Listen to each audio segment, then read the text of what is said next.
And we are here for more Junior Speed Chess Championship coverage. I'm Grandmaster Robert Hess. Alongside me is the inimitable Grandmaster Simon Williams. Simon, it's been a long time since we've commentated together, but I'm certainly looking forward to today. Yeah, certainly, Robert. I mean, we were just trying to work out when the last time we commentated together was, and we couldn't figure it out. But it's going to be a great day of chess today. This is a semi-final I'm very much looking forward to. Oh, I am as well. And honestly, it's been so long. It could be before one of these participants was born because when we're dealing with the JSCC, and in particular, Nihal Sarin.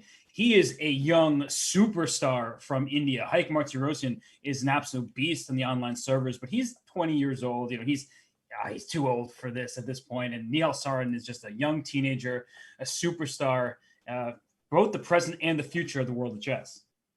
Yeah, certainly. I mean, this match is going to be a fantastic match. I've met Nihal a couple of times. I sort of shared a place with him even a couple of years ago in Iceland. Very, very nice kid. I don't know Haik so much, but their chess talent is going from strength to strength. And to call this match, I mean, it's going to be very interesting as we'll see soon. But we're in for a great afternoon here, morning there of chess. So it's going to be fantastic, I feel. We certainly are, and it is as close to a toss-up as you can get here, because in our Smarter Chess match predictions brought to us by Chess Goals, you see that, well, Haik Martirosyan, a slight favorite, 54%, but as you look through the time controls there, in the 5+1, that's where Haik is slightly favored. He is as well in the 3+1, but then the bullet favors Nihal Sarin. And Simon, I often feel like in these matches, if you keep it close, when you get to the bullet, the side that's better at bullet can pull through at the end. Yeah, certainly. I mean, these matches, they often sort of someone gets a bit of a roll going, which can happen, and they can get a little bit of a lead, but then the other person gets a roll going. A lot of it, I think, is just that sort of energy behind the moves. But you're right. If it goes to a close situation going into the bullet section, anything can happen because you get a lot of games going on. It's quite random. I've seen Nihal and Haik both play bullet. Obviously, they're both amazing, but Nihal is so tricky. He's such a tricky little flagger. I've seen him flag so many people before. Obviously, it's a bit harder to flag at this time limit because it's 1 second extra remove, but it's going to be extremely, extremely close, the match. It certainly will. And Haik was so impressive in his win over Parham Maksudlu in the quarterfinals. And Parham, obviously, no slouch, both to the broader world of chess and the online chess community in particular. That's a former world junior champion, somebody who's always rated towards the top of the leaderboard. So Haik Martirosyan proves that he can fight with the best of them here. And he is the slight favorite today. I was a bit surprised by that because Nihal is the top seed, but that's just how well Haik Martirosyan has played thus far.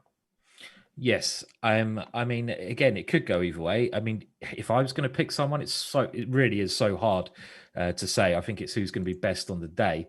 I can't really pick one person to win it. I was very impressed, I want to say, with the way Haik played in his last match. That was really clever. He kept fighting, even in positions where he was much behind, really struggling. He was so resourceful, and you have to have that resourcefulness. But Nihal has that same level of resourcefulness, which is shown time and time again.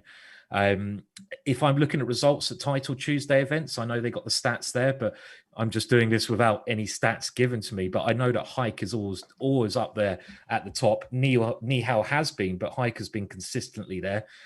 I don't know. It's going to be interesting. Be good to see what people think in the chat of who's going to win. And yeah, what do you think, Robert? Are you going to put your neck on the line here? Oh my gosh, it's so tough because Nihal was struggling out of the gates, and we actually have liftoff right now, but he was struggling out of the gates against Anton Smirnov, and he pulled through in the end because of the bullet. So he kept it close enough, went to the bullet, and then took that match. But Haik Martirosyan is a super tough player, as you see just by their ratings. They're about even, 30-31 for Haik, 30-18 for Nihal Sarin, and that can change with every single game, and it will. And I guess, Simon, now that the chess is here, I'm not going to put my neck on the line because I just did a really roundabout way of talking about other things. All right, I'll go Nihal Sarin, slight favorite. That's where I'm going with this. Okay, I'm going to have to go the other way, Robert, just to be different. So I'm going to go Haik, slight favorite, but I do know Nihal better, so he was a very nice, guy to analyze with. So I kind of like to see Nihal win. I know we're not supposed to be biased. Got nothing against Haik. It's just that when you know someone slightly better, you kind of rooting for them. But starting off with quite a sort of solidish semi-Slav here, Robert. Yeah, not the most exciting in the early stages, but there's a lot of potential in such a position because this bishop on c8 for black, you have to figure out, am I playing b6 and then bring this bishop out to say b7 or a6? And is black playing for c5? That's sort of the main question I have. And then from white's perspective over here, what is your actual plan here? Are you going to push e4 at some moment? Are you just going to move your bishop out and castle? Simon, what do you think is going to happen in this one? I think Nihal's starting, nice solid structure here, because the other option, which I think maybe even Gary Kasparov played a couple of times, was castling queenside for white. That would have led to a very exciting sort of battle in both areas. But I think he's just deciding, maybe after the last match, right, let's just get into the game. And you can see this now by the trade on d5. He's simplifying the position, not really going for a big advantage, but just trying to get some small nibble from the position here. But black is very solid here as well. And he plays a6. I was about to mention that the one major difference is that there's a knight on c3 compared to a knight on d7. The knight on d7, a superfluous knight because there's a knight on f6, stopping its progress to march forward, and the pawn on d4. Pawn 3 squares away from a knight always dominates that knight. Your knight can't get forward. So that is a slightly better piece placement for white, but nothing all that major, especially after a6, saying, hey, your knight's not getting to b5 and you're not getting to the c7 square. Yes, I mean, this kind of exchange has been played before, but black has certainly got the right idea here, transferring that knight towards the queen side, just getting rid of the worst placed piece. And maybe even there's a knight e4 later on in the game to try and use the bishop on b7 and get a bit of activity. A very solid start here. White, on the other hand, has the open c file, where he has potential to come into c7 at some point with the queen and, push over there. But it's looking fairly even. They're sort of, like two boxers. They're kind of not swinging. They're not swinging too fast at the moment. They're just eyeing up each other at this stage of the game. Certainly. And one now major difference with the pawn on b5 is if white can get a knight to c5, because that's a potential outpost. You don't have a pawn that can kick a knight from that square. Whereas if this knight goes b6, knight c4, white can just play b3 and say, hey, shoot. You look good there for the moment, but you're not lasting very long. Yes, and black now going for exchanges, which is a typical way to try and simplify the position more. And I mean, if anyone's better here, I'd say white is slightly better because of the position of those light square bishops as well. White's has a better sort of diagonal, even though it's not necessarily doing too much. Maybe even white can try some, I can't see it at the moment, but I was thinking a4 at some point. But there's no problems for black here at the moment. I mean, the two moves I'd say they have to watch out for are these knight jumps, maybe knight e4 and knight e5. That could change the sort of dynamics of the position. And, you always want to consider that if you're going to try to push for a win, especially in such a symmetrical position as this.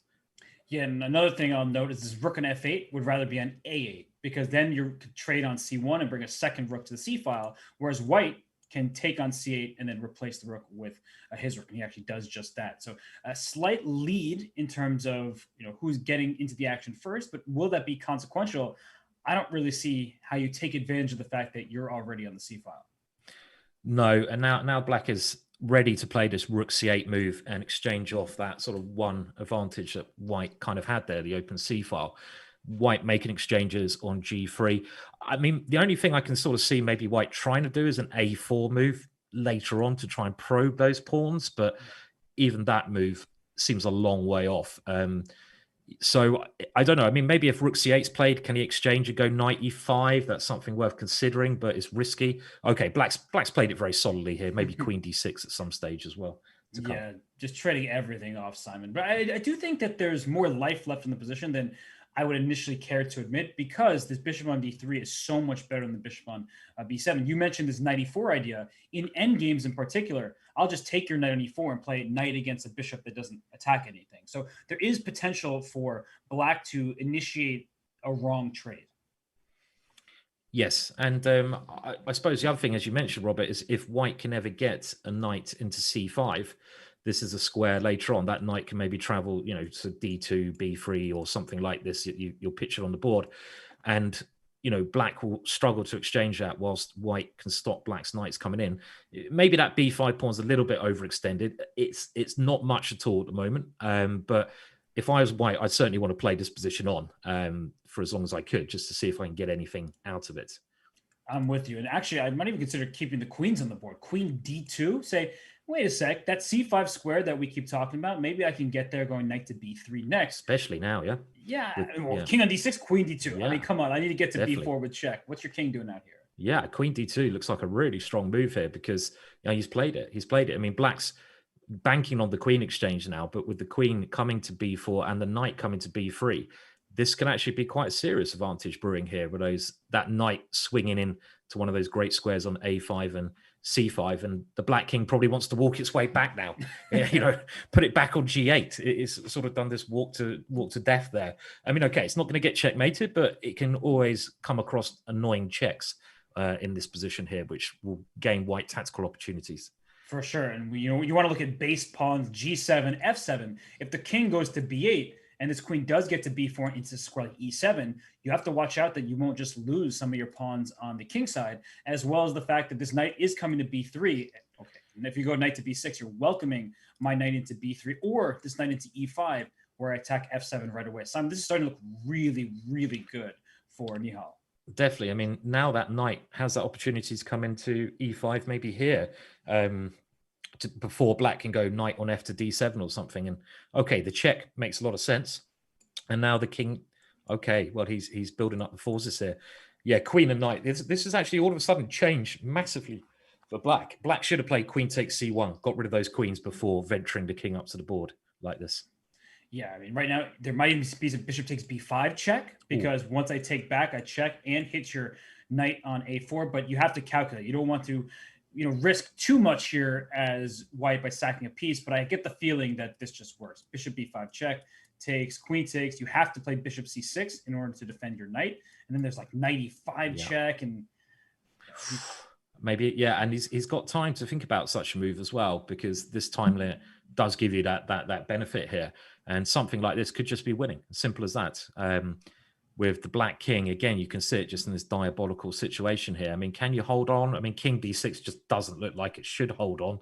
I think it's just over because you have to bring the king and I just take the bishop and down goes your knight. Oof. Yeah, so is he going to find it? Let's see. Would he find bishop b5? Because if he does find this move, which he's thinking about, he's got time. This is very clever of Nihal. He's using his time when he's spotted a tactic. He wants to make sure the tactic is working. You can see he's calculating it. I really expect he's going to find this bishop takes b5 move. This. I mean, he's going to find it, isn't he, Robert? He must. I mean, he can be thinking about knight e5 check and then the consequence of a king e8, queen d6, something like that. But yeah, he's played it. He's played it. And this could just be game over already. Actually, a very smooth game here from Nihal. I mean, that's very positive because he's never been worse. And he's, okay, this big mistake of Black moving the king, and that's assuming he's going to win this one, is a nice way to start without ever being in trouble at all. Yeah, it's sort of funny, Simon, that this game was decided by the fact that Haik didn't trade queens. And even if he had traded queens, we were talking about how white has a slight pull because of the superior minor pieces. And in particular, this bishop on b7 is very bad behind a pawn on d5. And so now Haik is down a couple of pawns. He's going to try to somehow survive this, but it's not looking very likely. No, maybe white can sort of give a check and bring the queen back somewhere sensible, like to c3, worst case scenario, d2. There might be a better way of playing this, of course. Black's best bet is certainly to throw the queen in, try to get the knight to e4 and to complicate. He's not risking anything now by playing such a plan, but I'm assuming that white can cover all these squares with careful play. It must be a way. I'm not. Maybe there's queen b5 check, bishop c6, and queen c5. So forcing the bishop onto a vulnerable square. Oh, he goes in. Oh, he's gone this way. He's going for a tactical finish. Queen b4. Where is the finish? That's always the annoying thing. At least I find, Simon, where I know I'm up 2 pawns. I should be winning. But where is the actual win? Yeah, we saw this actually a lot in the last match with Haik. And Parham was getting these kind of positions, but he wasn't actually finishing them off.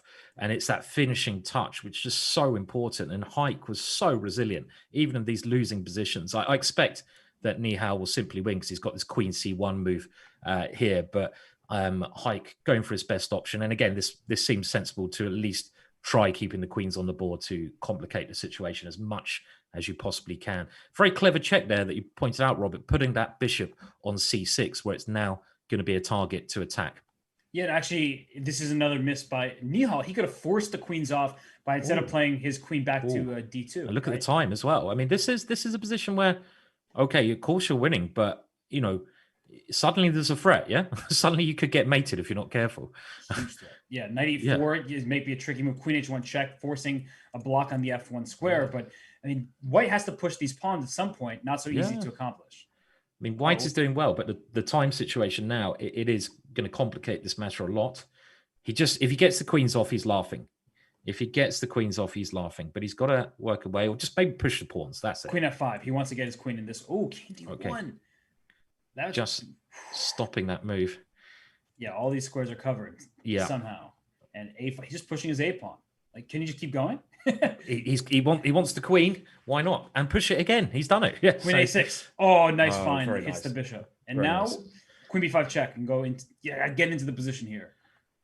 He's no Still got to be a little bit careful because the black king's very safe here, and all of a sudden white's king's very open. Is this so clear? Even no. I mean, it seems to be. I don't know. I mean, it just seems like you have to watch out for perpetuals here. Queen is coming in. Right. Ooh. King e1. There's queen e3. Oh, I don't know about this. Black's got at least a draw, right? Right. Queen d1, queen e2. The king's gonna try to run to h3, but it doesn't get too far. Yeah, and you can see Nihal on the camera is. Oh, can Black even get the knight in and try to win this? Why not? Knight d3 and knight e1, something like that. What he's going? Oh, he took the pawn. Hang on a minute. What happened there? That wasn't a check. No, but I guess there's queen h1 check was the threat. Okay. This is getting confusing. I mean, they're just moving so quickly, and here comes the knight. Okay, so he's risking it. He's allowing white to queen, and I think he might be very close to mating Nihal with knight f2. Oh my Is that gosh. right? Yeah, knight f2 play. Oh, the wrong knight move. Apparently, I see the bar. The bar swung. So where's the draw? Oh, queen takes g7. Okay, g4. What a move! Giving the king the g3 square. Oh, this is tense. This is tense stuff now. Whoa. And somehow this is just zeros. I see the bar over there. Zeros, of course. Oh my Well, it's still a bit of play here, yeah. I mean, it should of course be a draw, but queen g7. Queen take pawn.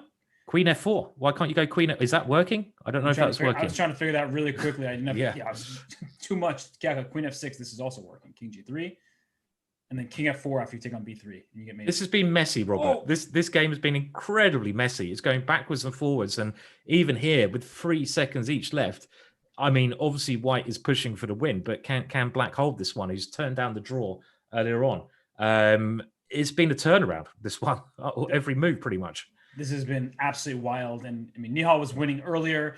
Haik was turning this around. Probably had a checkmating net, missed it, and then actually Nihal missed a win with after that queen took on b3. And I think we'll see a draw. Is my best guess. Okay, but the king can now come, yeah. So okay, queen c7. Okay, yeah, queen. Oh no, you missed that it. Can't be a good missed move. it. Yeah, because now the king's really coming. King e5, no checks. White's making serious progress here. Serious progress. This should be winning now. I'd have thought queen e6 check was also tempting, but okay, he's played it now. He could have put his king to f6 there.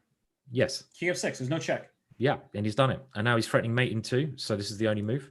Queen d8, queen e7. Got it. This is over. This is over. Nihal's somehow won that one. What a relief. That was a crazy start. You know? And the game lasted 15 minutes for a 5+1 game. So it went a long time. No. I don't even know. Let's go back very quickly just to see those moments where it felt like Haik was the one who was taking advantage of some mistakes when he brought his knight to f2, but I don't even know where that was. It was like all the way back here. Maybe it was knight e1 that was better. I wasn't sure. Like this knight e1 looks good because you've got those dual threats, haven't you? You've got queen g2, so g4 is ruled out in the position. Oh, but this queen takes d5 there. I mean, you just the queen stop all the checks. Oh wow! Wow, what a ridiculous position. So it is. Yeah. I guess somehow barely holding on, and then towards the end of the game, it was just an absolute mess. But we're gonna go back live to this game. These players, they're under the pressure, trying to figure out all these tactics with no time on their clock. It's really difficult. Yeah. I'd say, I mean, that first game, I think it was a bit of a nervous game.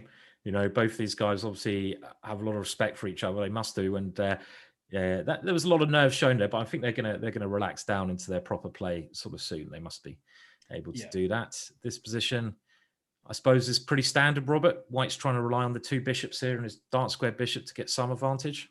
Yeah, that's clearly the goal. Bishop b2 and say, hey, I have the long diagonal. And the one thing I don't like about White's position is the pawn structure on the queen side here. The a4 b3 structure. This bishop on c4 is holding everything together. But if I play bishop e6 and trade off the bishops, I feel like there's some weaknesses that you'll have to deal with for a long time. Yes, it's going to be a trade-off with that pawn on b3 probably and White's dark square bishop. If White can try to get that bishop working somehow, then he's going to give him active play. But you're right, the pawn kind of wants to be back on a2 in some ways, but then you allow b5 in the position, so it's a little bit tricky to get your perfect setup as White with your pawns on the queen side here. That's true, yeah. And, bishop e6 comes to mind. Bishop f5, if you want to keep the bishops on for some reason, I would trade. I always feel like when my opponent has the two bishops, removing one of them, swapping it off is beneficial for me because then I only have to worry about one diagonal and not both. Yeah, I suppose you could consider knight a5, but actually that knight might be worth keeping in some ways. Maybe the knight is better than your bishop. So, well, okay, Nihal's now gone for the most, I'd say, aggressive move. He's keeping the bishops on, but that pin is a little bit annoying for Haik as well. Yeah, so you just drop back bishop to h5 and keep it going. He says rook d8. Okay, makes sense. And he can always take on f3 and then play knight to e5 if he wants to get the bishop off the board. But there's something about this situation, Simon. It feels like Nihal doesn't want to actually take this bishop. Yeah, right. I guess after b takes c4, then it could be black who gets a little bit of pressure on the b7 pawn or something. In this position. So, well, he has done it. So, I mean, queen takes is possible, but I like this b takes with not rook b1 now, but at some point in the future, possibly. Right. And big issue is you can't play bishop b2 because then rook d2 happens. So maybe White's just a little bit slow at the moment. It does seem that way because how do you get your bishop in the game? Rook d2 is coming and black has the d file, which is very important in such positions. If black can just go rook d7, rook d8, some simple moves, maybe even put the rook on g6, rook d6, if you really want to try something a little bit scary. It seems pretty comfortable for black. Yeah, I actually like this rook d6 move. It felt a little bit more flexible, and you could also put your queen on d7, so sandwich with the queen there on the d file. But he plays rook d7, which was your first suggestion, so I guess he just went for the calmer approach. But I did like rook d6 some. I think it gave you more flexibility. Yeah, I guess the advantage of putting it on d7, you cover the b7 pawn. Maybe your queen's a little bit more active in some variations. But with the rook coming to d8 and White's still not able to, well, you can go bishop b2, but do you really want to allow the rook into d2? And this move's a bit ugly, f3. I mean, I see we have Ben Feingold in the chat, and I know he's a big fan of f3 and f6 moves. I don't know what he thinks of f3 here. I mean, with a pawn on h2, it's much better, but it seems a little bit ugly because you give this g3 square, some dark squares. Maybe it has to be played, but it's not really what you want to play. You're sort of just, your pawns are a little bit weak now, I feel.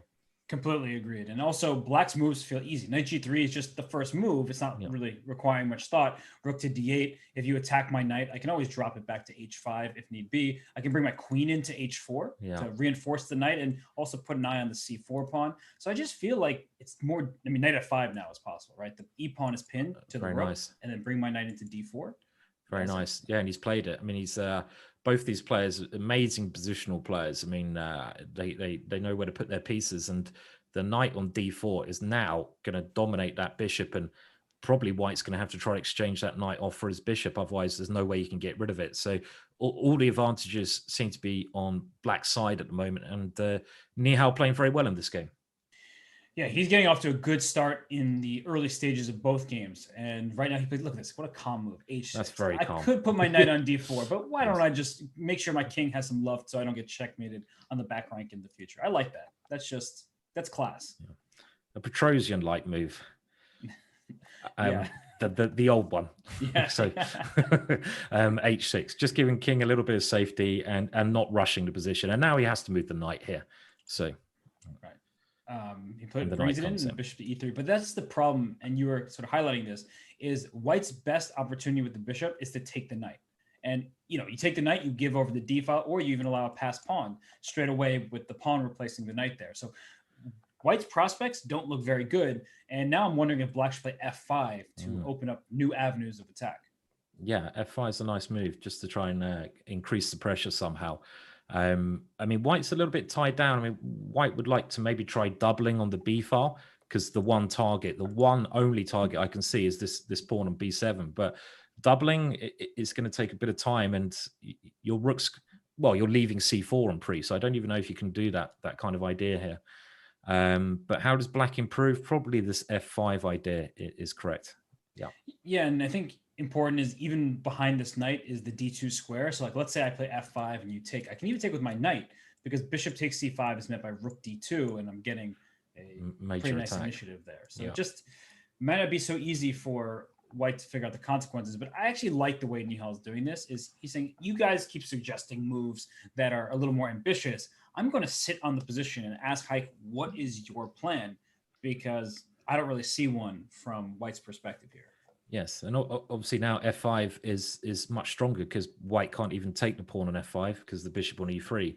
And I think this is a very mature way of playing, actually. He's just basically saying, okay, I don't need to play F5 or break until maybe I'll get a better opportunity. And it's a good way to play this way. And that's why White's played this rook to C3 to defend that bishop again against F5. The queen, again, he's just probing here, Robert, probing those weaknesses. Yeah, I'm impressed. There is something said that there are players who, are too solid. They don't go, and when the time is right, they don't strike. But right now, I like what he's doing. As you point out, the A4 pawn is under attack. He always has this idea of F5 if he wants to go for it, and he can just swing his rook back to D7 at any moment. Okay, Queen E6. So is he just saying, hey, let's repeat once, the old Russian school technique? Yeah, he did this in the last game a couple of times when he was clearly doing very well. He repeated the position once, and it's it's quite a clever idea because you're gaining a little bit of time. You can think in your opponent's time, and if you're controlling the position, then you know that if your opponent tries to do something a little bit different, you're just going to gain some kind of edge. So will he come now back to C6? He has done. Uh-oh. And after rook A3, he's going to have to try. He's going to have to break at some point, I feel, though. Otherwise, how's he going to make progress here? Well, maybe he doesn't realize that he is the better. Oh, and it's Haik who plays on with Queen A2. And we do have the benefit. I try not to look at it, but of course I see the evaluation bar off to the side. I don't have the moves associated with it, but we have this sense that we know that Black is better here. Maybe he doesn't feel like his position is better, but he must, right? This just looks good for Black. Yes. Yeah. I mean, he's got to do that next step though. So he's got the knight, he's got the open file kind of, and what's the next plan? So everything looks good, and whenever he plays the next plan, maybe the position's not going to look as good, because he's going to have to change it. And sometimes you don't want to give up that beautiful looking positions, but you have to make progress. So he's still waiting, but he has to break somehow. Otherwise, it will just be a draw. Maybe he's gonna go knight E6 and say, well, okay, I don't need to keep my knight there. Let's take the D file, try to get my pieces around the back. My knight can come back to D4 later on. This is another way of Black playing. Yeah, I'm with you. And I actually like that, you use the word probing, and that's exactly what he's been doing. He's just making White's life as difficult as possible with every move. No forcing sequences, but just saying, hey, what's your response going to be? Are you just going to repeat the position? And the answer has been no thus far. Haik is not doing that. And now the pawn's on A5. So that's both a strength and a weakness. It's good because it gives you a plant on B6 to double your rooks, but it's bad because, hey, maybe that pawn just is more vulnerable to attack. And he's done this knight E6 because his rook, the other way, apart from playing F5 to try and do something in this position for Black, is to use those rooks. And with the rook coming to D3 and maybe a queen coming to G3, White has to be very careful. The knight can also flip into F4 in some situations. If White ever plays bishop F2, that Black knight could start a direct assault against the White king.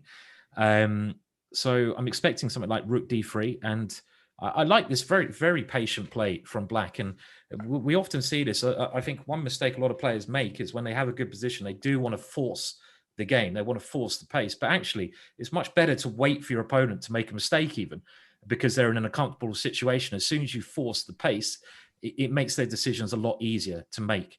And okay, so he's gone knight F4 straight away, Robert. Yeah, he's saying, just like earlier, I don't mind trading off my knight for your bishop, and rook to B1. Haik is just not reacting. Like, he's just shuffling away, but rook to D3 looks right. He does it. Yeah. Please take me on F4. I need to get to the D2 square. That's Black's essential goal. Yeah. And you can't move your rook off the back rank because there would have been rook d1 check. Ooh, the e4 square is now weak too. Okay, well, he's the tempo's changed, Robert. Here, suddenly White's like, right, okay, we're down short of time. I'm gonna push and pray. Free bishop. He's blundered. He's Yeah, simply blundered, right? Mm-hmm. That's just this. Okay, it was a tough position, but Nihal's patient, really, really paying off there, and you can see Haik on the camera there, looking quite surprised. And well, I mean, he needs an absolute miracle now, being a whole piece down. Yeah, he would just lean back in his chair or his couch rather, and was just like, "Ugh, what did I do?" That's the end of that one. Yeah. Brilliant start for Nihal. Brilliant start for Nihal. Actually, Nihal's been sort of dominating both games, Robert, as in he's never, well, okay, he got a bit messy in the first game, but positionally, he's at the moment proving to be the better player. Yeah, I would say for about 90, 95% of the action we've seen this far, Nihal's had the advantage. It may have been slight in the first game, but he's been the one that's pressing, controlling the shots, as you were saying, Simon. So I'm with you. I think that Nihal has had the better start, and it's a big improvement over his quarterfinal match against Anton Smirnov, where out of the gate, Smirnov was up something like 5.5, 2.5, something to that effect. So it's a very different Nihal that we're seeing today. Yes, he's playing very well. And Haik really needs to start picking up the pace, because you don't want to be down by a massive amount at the end of one of these segments. And the other thing is, as soon as you start losing a roll of games, you're more likely to lose after that, because you get this negative thinking, you get in the negative, oh, what's going wrong? You might try to force things. You might just lose the plot a little bit. So it's horrible when you get on this roll. And this is the role I may mention at the start of the match. You've got to break out of that somehow. Otherwise, you can suddenly just keep losing, even if you're not playing that badly. Your opponent's confidence also becomes greater at the same time. Solid structure as such, though, here. Yeah, I will add, the problem for when you face Nihal Sarin is that some of these players are not quite as good at bullet. So even if you have a several game deficit and you're the better bullet player, you can make up your ground, but not against Nihal, because he's the highest rated bullet player on the entire site, if I'm not mistaken. And thus, good luck to you. But in this game, Simon, I like White's position again. I think that you play e4, you just have this Maroczy bind type of situation with these pawns on c4 and e4. No, you're not getting d5 anytime soon. And wow, he pushes that pawn to e5. Yeah, this is a very aggressive move, and this is actually a very. I mean, I've seen actually Sarin use this kind of strategy before. Black has to be very careful if he castles, because the knight g5 is sort of a trick, just hanging in the air. But okay, knight takes d4. This d6 square is what White's really aiming for. If he can get a knight cemented into d6, then Black will be facing a lot of problems, and he can now do that in two different ways. Maybe Black has to play f6 and try to break like that, but it's looking slightly better for Nihal yet again here. Yeah, and this pawn on d7 is a target, and the pawn e5 sort of dominates that pawn. You can play d6, but then you have to watch out for queen e4, hitting this rook on a8. And even if you don't win that rook, controlling all the light squares is very important. So the knight on h6 is out of play. A very clever sequence by Nihal to get that knight there. And if you're playing like Yasser Seirawan, then, hey, you're probably playing pretty damn well. Yeah. Little Yasser, can we call him? I don't know. Will we see him grab some pawns? And I kind of like this f6 move, even if it doesn't work, because if you're sort of a little bit worse in these positions, I mean, we've seen that Haik has kind of suffered by not going active, and at least he's trying to break out of this grip somehow and create some play on the f file. Backfire, it could backfire, of course. Are you sure that you don't like it just because Ben Feingold hates that move? Well, there's other options, isn't there, as well? I mean, we even saw Magnus do a zooped up f6, didn't we, on move 1 the other day? I mean, it seems to be okay here with the f file opening. But yeah, it does give Black some benefits here. As you said, the f file opens. You also free up your d pawn, that if you can take on e5, your d pawn can go to d6, for example. But right now, it's an important moment for Nihal. He's sitting and thinking, can I just leave the pawn there and play with rook a to d1? Should I take on f6 and be the side who flinches first? Should I play rook f to e1 to reinforce a capture on the e5 square?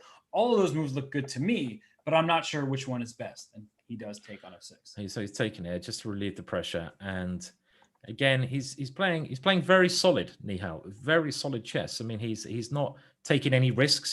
He's actually, of course, he's a very good tactician, but he's kind of saying, okay, well, I've outplayed you a little bit in the last 2 games.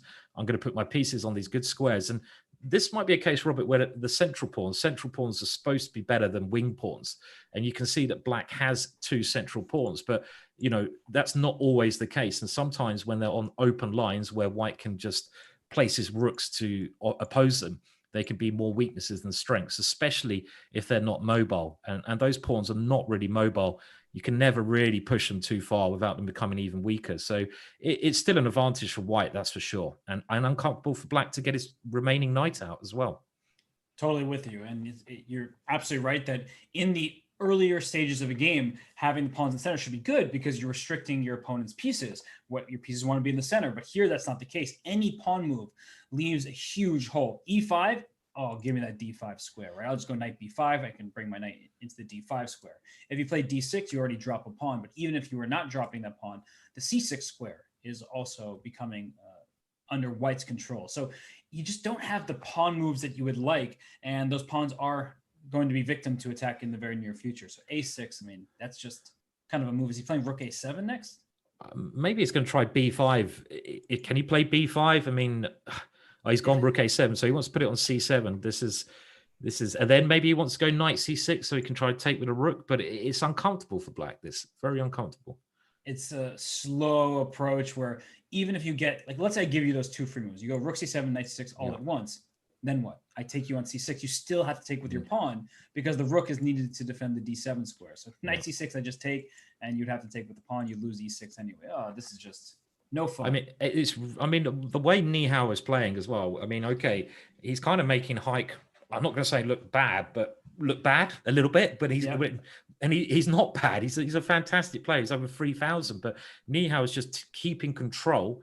And he's doing the same strategy now as he did in the last game, where when he has that little bit of control, when black can't move his knight, he's not rushing. If he can improve his position a little bit, he will. He's getting ready to double his rooks, and he's just being very patient in the position. It's a really clever strategy he's using so far. And I think it's a great one. And actually, Haik tends to have a pretty similar style. It's like a binding style where you limit your opponent's possibilities in the sense that most moves have some downside to them. And here, like Rook C5 is played. Where's that Rook going? Can't go to F5 to join the queen. So it moved on out. But what next for Nihal? I'm thinking, do I play A4? Do I maybe go Knight H2, Knight G4 at some point? Does that really improve the location of my knight? I'm not sure, but I can do what I want because I don't really see what black's doing. Maybe Knight H2 is bad because Rook E5 happens. I might have played my favorite move there. I was going to say H4. Oh. I was going to say, yeah. I mean, again, I like this move because you're just slowly improving. It might not seem like you're doing much, but if you can make sure that your opponent can't improve their position, you forced a weakness here. I would say the 2 moves H4, H6 have helped white. Potentially G6 is now a hole for a white piece, and it's showing this extreme patience.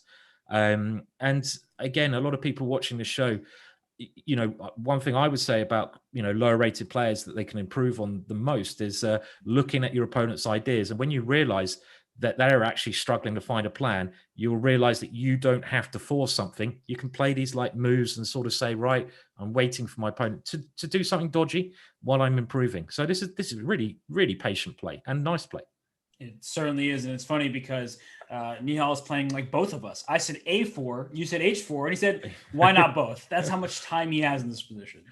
He does. And King H8 kind of shows that black can't do much. I mean, I don't think he's ever going to try Rook G8 and G5. That seems, I mean, can he play it? Maybe. But, this is the kind of thing I was talking about, that you're kind of tempting your opponent into just making these kind of rash moves by showing extreme patience. But is he going to go G5? What do you reckon? Will he punt it?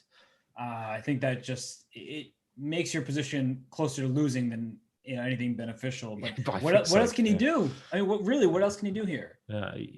Is he just going to go King G8, King H8, and say, right, Nihal, it's up to you. You can't just wait here and torture me forever. You've got to try to do something. Maybe that's what he's going to do. He's decided he can't do anything else because it will make his position worse. So he's gonna bide his time. It's really not fun playing like that, though. So it's not fun, but it actually might be objectively the best idea. Like, what is Rook F1? Sure. Is he What did that move? I don't know. I'll be honest. Okay, so now Black has actually made a decision. So with knight e5, and this. Okay, so this decision has it helped Black or has it helped White? I mean, to me, it still seems like Black is okay. So he's trying to now get some freedom, right? Right. And knight f3, there's rook f5. Watch out. That's a big problem down the f5 because the rook and queen are perfect. You just want one more attacker in there. So don't play knight f3. Can you play f4? Is that too much? I mean, f4, if it works, f4 is definitely a good move because he's got knight f3. Is he going to repeat the position like knight d? Okay, he's doing that. He's doing the tactic again. He's just squeezing. I squeeze you. But he's after rook f5. Okay, Black can't really be thinking he should play for a win here. I mean, that'd be crazy. He's got to go rook f5. Yeah, he's got to go back. But now is this a draw? It's a draw. Oh. Yeah, it's a draw. I was going to say that was very. That was very strange because Nihal. Okay, maybe Nihal didn't realize that his position was that good there. Yeah, I actually just looked at their faces, and he didn't really seem upset by the draw. So, even if he was much better there, and we thought that he should play on, he didn't seem too bothered. Okay. So he's still got the lead, 2.5 to half. So it's still going Nihal's way. And one thing I think a good comment in the chat, and I'm just keeping an eye on twitch.tv/chess.com events for any chat that's going on. And I think it was made by Steph594. And he was basically saying that Smirnov's, actually that's a vodka, isn't it? Smirnov. Okay. Smirnov the trickiness that he played with his tactical ideas and the aggressive approach was causing Nihal many more problems than this solid approach that Haik's adopting. But it is his style to play in this manner. But maybe Nihal's very well suited for this manner. Yeah, I think stylistically, these two players are actually quite similar. They want to just get a solid position for themselves where there are no tactical opportunities for their opponent. And they want to slowly outmaneuver the other side. And we see it at Catalan. And Vladimir Kramnik is somewhere watching this and be like, oh, please make me proud, young guys. And what is this pawn on a5, Simon? I mean, this a4, a5, you are gaining space, but I'm not really too familiar with this plan. I'm certainly no expert myself in the Catalan. I mean, I guess the whole idea of the a5 pawn is kind of this weird minority attack where you're using the A and B pawn to try and tie up Black's C, B, and A pawn. So if Black ever moves the B pawn, you can take on, pass on, and create some weaknesses in Black's position. So it's sort of a space gaining tire upper, if that's a terminology. I don't know if it is, but yeah.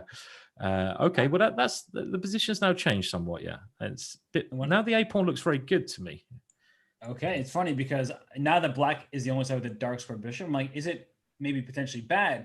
But I'm thinking well down the road. Like if I can trade queens, then maybe I can go after this A pawn easily. Yeah. But you're absolutely, he's going for it potentially right now. Bishop C7, putting his eye on it. But I'm with you, Simon. I think that White's position is becoming a bit more favorable. The knight on d3 is particularly good. You can go to c5 if that bishop ever moves. But I guess that bishop is here to stay on d6. Yeah, I mean, it's a very solid structure for both players here. And the one problem with placing that pawn on a5 as well, another problem, is that White can't do the minority attack with b4, b5. And in these positions, the move b4, b5 is a standard way to attack on the queen side of a pawn on a4. So I'm kind of thinking, and I love h5. h5 is, again, starting sort of some wing action on the other area of the board. Maybe even I'm preferring Black somewhat here because of the easier plan of attack. White can't attack on the queen side. Black can on the king side. And with the knight coming to g4 at some moment, it looks very pleasant, actually. And we should talk about opposite colored bishops. In endgames, we often think, oh, it's just a draw because they're working on other diagonals. But when you have the potential of an attack, having opposite colored bishops is a good thing for the attacking side because I can go after the dark squares. You can't defend them. Yeah. I mean, White's done the best he can by placing his knight on c5, but that king of his, it can certainly come to some kind of harm. And you have this knight g4, and I like g6. You can even go king g7, rook h8, right? Oh and I just feel that White's kind of planned this here about the minority attack of going b4, b5. So this a4, a5 plan seems incorrect. Is he going to go for e4 now? Is this something he's thinking, I can't sit here, I have to do something here? Yeah, I think this is a plan more of desperation than Yeah. of aggression. And it's a good one. And it's a good lesson for a lot of our viewers. When you are attacked, sometimes you need to break open something else so that you can counter. And here, breaking open the center will mean that black can't just go rook h8, rook h7, other rook to h8, and just go mate the white king. I will play e4, and now you'll have to deal with some of my threats. So I do think that this is a good idea, all things considered, but I still really, really like Nihal's position. Yeah, I mean, you don't really want to defend passively, and so far for this hasn't worked for Haik in the match. He's kind of sat and waited, and that's why he's only got half a point. So, with the idea of maybe going rook e1, at least he's keeping Nihal thinking about this e4 move, and this is a bit annoying because you've got to constantly keep an eye on it. When that rook swings away from e8, you lose control of e4. So that's probably the time White will aim to hit in the center of the board. I definitely agree with that. And I'm wondering for black, do you play knight e4 yourself to plant essentially a pawn once you capture me on e4 to stop your forward progress? And if you take with the knight on e4, this b4 pawn is a target. So I'm wondering if I can play knight e4, pawn f5, and just try to close the center as quickly as possible before rerouting, to the king side with rook h8. It seems like a very good plan, actually. Knight e4. It stops White's one plan as well, which is always quite pleasant. If your opponent's got a plan, you can stop it. You're doing that thing where you're just, keeping them under control and frustrating them into making a mistake. So, yeah, I really like Knight e4. Will he play it? I mean, Nihal's been so patient. Maybe he doesn't want to play it. He can be overly patient. You have to do something at some point. And he might be thinking, can I improve my position without changing the structure? And it's not easy to do so, I think. I mean, rook h8, e4. If e4 works, then you shouldn't be going for rook h8, of course. Right, because you're sort of just you're showing your hand, and you're just very clearly going for the kingside attack. And if I start trading some pieces, you won't even have much of an attack. And it's not like black will be in huge danger there. But with the king on g7, maybe that diagonal will open up. And he says, "Let me first take on g3 and think about the rest a little bit later." Yeah. Yeah, I mean, I wouldn't personally have taken on g3 because unless you have a solid follow-up, because you want to have the move h3 in some positions, and you're limiting your possibilities. And it's always best to keep as many possibilities as you can. I don't think White was ever taking your pawn, so it seems just a very small thing. But giving yourself a possibility of playing pawn h4 to h3 is a nice extra bonus. And it's these kind of things which will lose your advantage if you keep doing it. But he's played your plan, Robert. He's put the knight into e4, which is making progress. Like you say, f5 coming. And then you can play rook to h8 with certainly an attack against White's king still. And you also have to be careful when knight takes f2 or knight takes g3. Right. There are sacrifices that now Haik needs to keep his eye on. And I think you made a really instructive point there about the leaving the pawn on h4. I also would have left that pawn there for the time being because it didn't feel like White could do anything about it. But I guess Nihal saying, hey, very directly, I have this under control. And still, White has little that he can do to fend him off. Yes, I mean, if Black can just improve and White, what can White do here? Because you haven't got this b5 move, this pushing the pawn away a5. It just didn't work very well. He's come back now, which is it. Is he doing it? He's done this before, isn't he? Where he's basically saying, I've got to sit here and wait. And now there is certainly knight g3, but you only play knight g3 if it works because you have a good position anyway. But does it work? I mean, it's tempting, certainly tempting. Simon, I always sacrifice people's pieces. When I'm commentating, so much easier, right? Just let me do it. Knight g3, pawn takes bishop g3. At the very least, you have two pawns for the sacrifice. Knight e3 is weak. H1. I mean, how many times are you going to tempt me into it? How many times? Yeah, I know. And also, I mean, you could go queen g5 first, and then you're really getting ready, then, aren't you? I mean, with the queen on g5, the trigger's going to be pulled there. Yeah, queen g5 is better. I think that's objectively a much better move. I do like the look of knight takes g3. I like it less than that the queen can come over to g2. But you're right, Simon. Just the calmer approach. Queen g5, it's not really that calm. I mean, you're threatening to sacrifice things. Rook h8, go for checkmate. But not too soon. Don't play rook h8 yet, because then e6 is a fork. And well, taking on g3, and so he has to give up that bishop. But that bishop is such a good defender of the king, and I mean, this is again, if Black had a pawn on h4 here, if we just you could go h3 and put the queen on f3. So, for example, that exchange. But okay, even this position, it must be good. I mean, it's practically so hard to defend.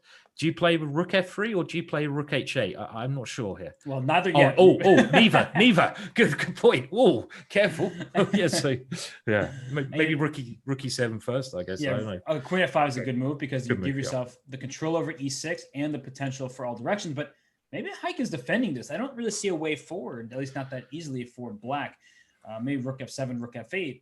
But can't white also play like rook h4? And then I guess I don't have time to double as white. That's the problem.